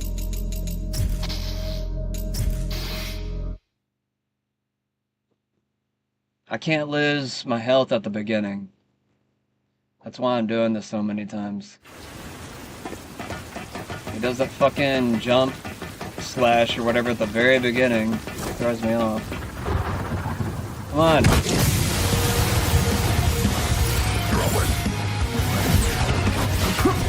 You're mine.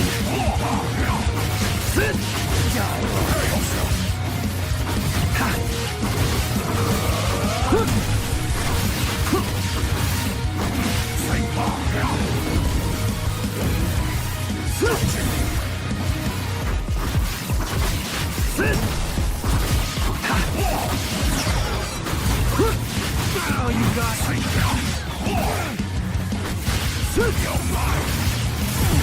Oh, no, I dodged.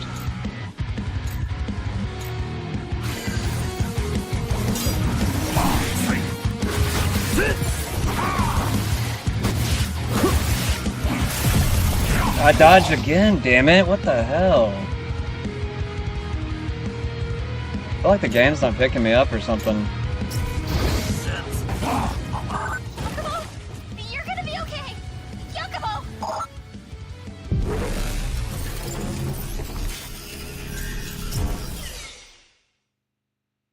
It's almost like the AI is trying to get ahead of me or something.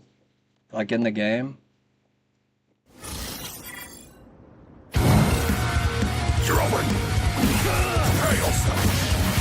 What the fucking pausing bullshit is what's irritating the shit out of me.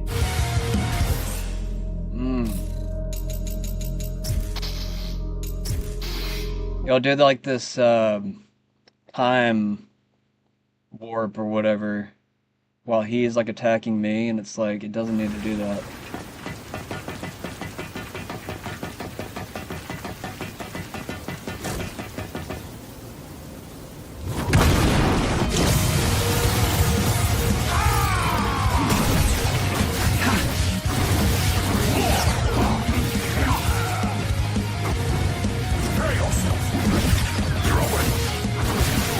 Whatever, man.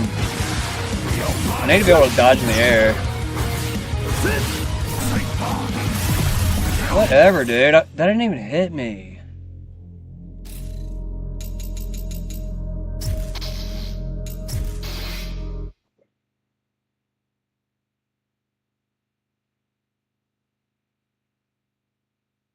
I hate whenever I like game like this.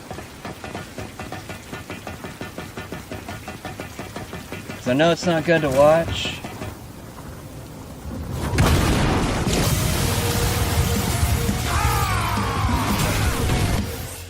Did y'all not see that? He's like pausing in the air like he's like trying to psych me out. And it's working. It's working.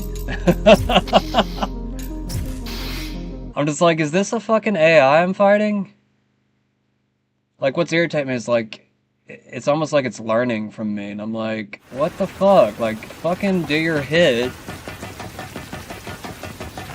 Because, like, I'm learning from you.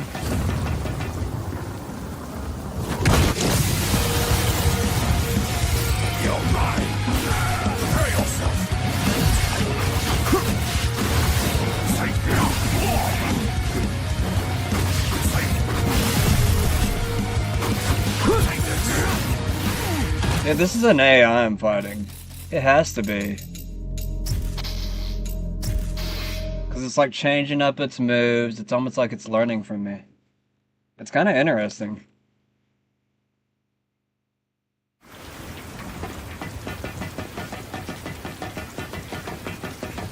Like, it's always jumped at me every single time up until like the first last few times now. And I'm just like, and like he'll even like pause mid-air before he actually strikes.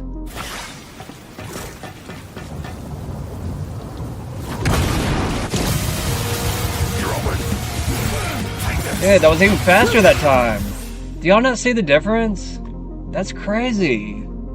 He like jumped at me 10 times faster that time. Like, have some consistency so I can like fucking fight you, dude. Or at least give me a better way to like block it and shit, cause like it doesn't register half my attacks. Like the blocking shit is what's really irritating me.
Still don't stand a chance.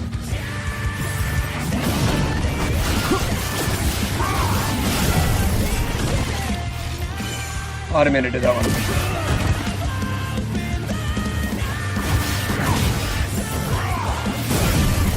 Come on.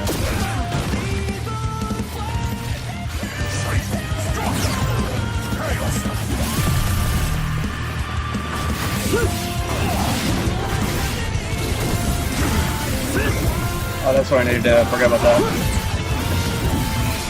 Yeah, come on.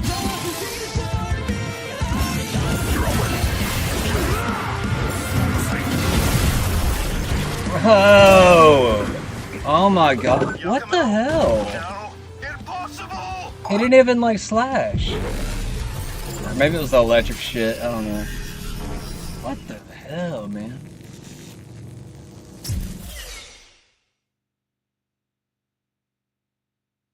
This is hard. It's harder than it looks. Take this.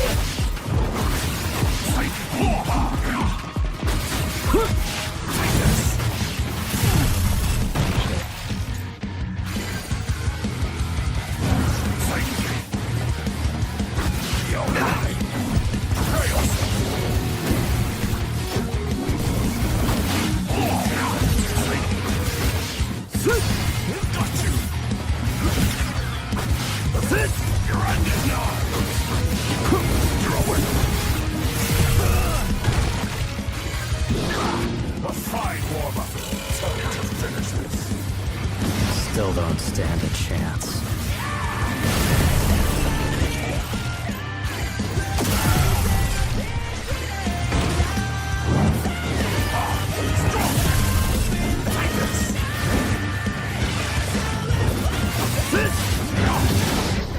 Come on. Be able to stagger him more. That's what I gotta wait for, is that particular move.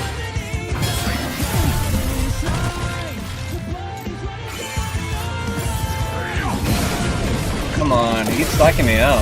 Bro, come on. He's jumping around the room, too. Keeps jumping around the fucking room. I can't hit him while he's across. Well, I guess I could throw the stars or whatever.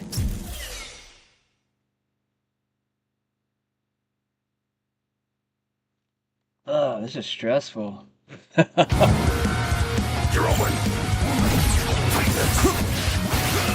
I dodged. Come on. Just kill me. Kill me.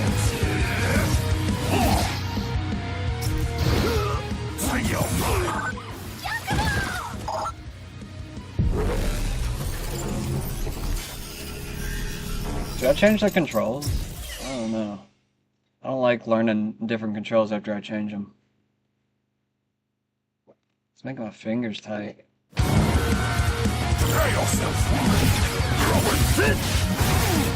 You wouldn't dodge again.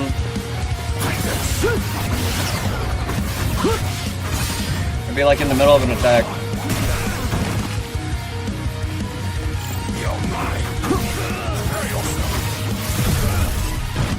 What is up with that?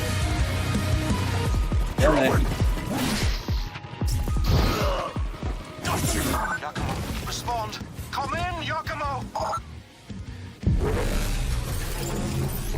Like what it seems like to me is like it seems like the game is adjusting to me adjusting. Like it seems like there's an AI literally learning from my approach. Oh man.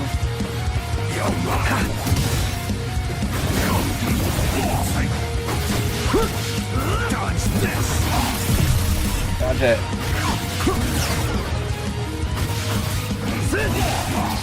Why can't I dodge in the air?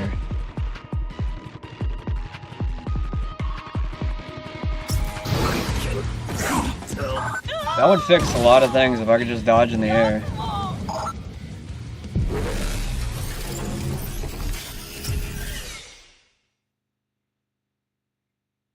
I bet there is dodging in the air later. You're open.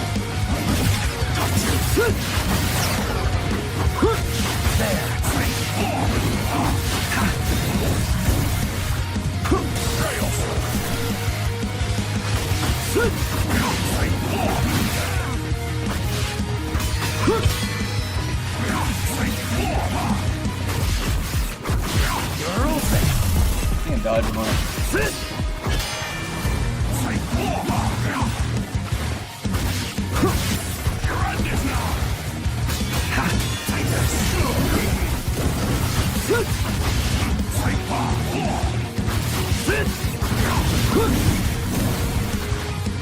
You're open.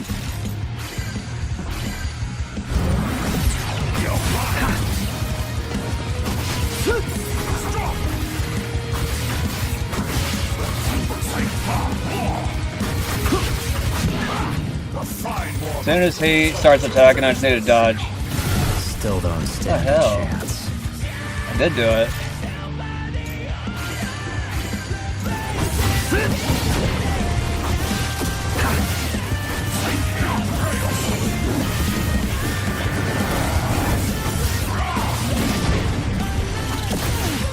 Whatever.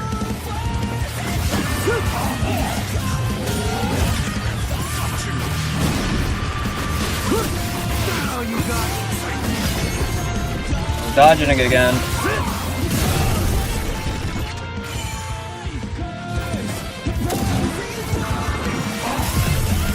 Come on, bro. He started fucking attacking.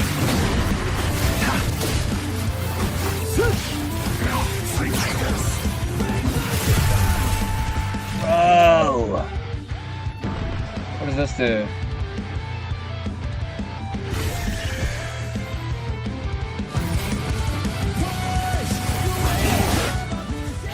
What the fuck, dude?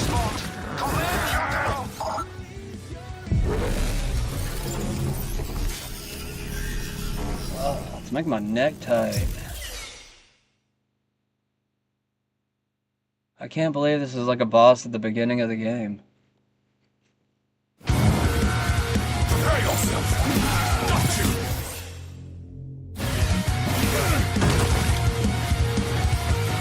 Take this. Don't kill me, bro.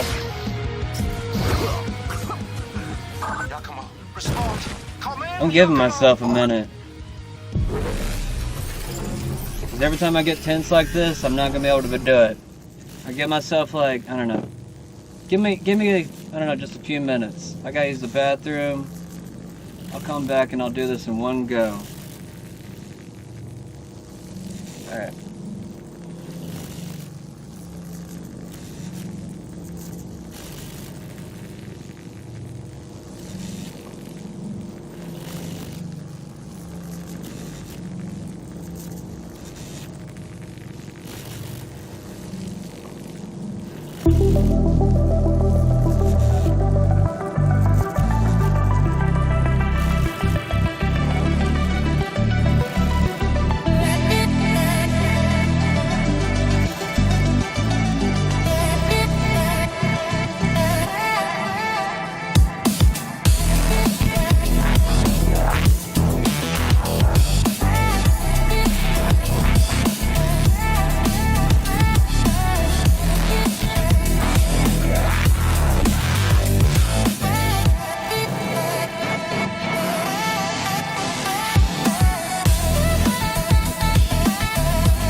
Good shit, man. Fucking got you, motherfucker. What did I tell y'all?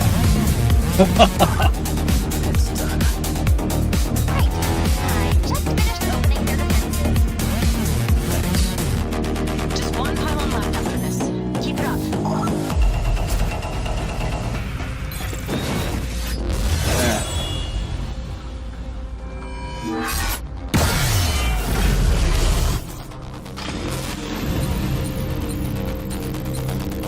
Why did I do that in like 5 minutes? Jeez.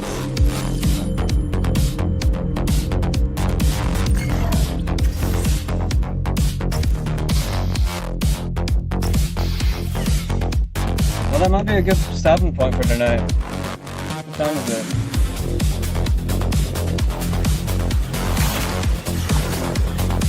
All right, let's head to the last pylon. Yeah, I feel like it's a good stopping point. Got to save the game and everything. I got to beat the boss. Sorry for being an asshole. I wasn't trying to be. Just gets super intense sometimes.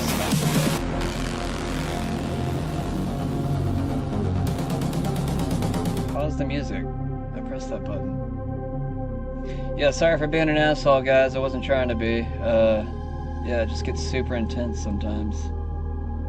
But anyways, glad we got through it. Hope you liked tonight's episode. If you liked, go ahead and like. If you're new to the channel, please follow. We might be on here tomorrow. Check back and see. Have a good night. Love you.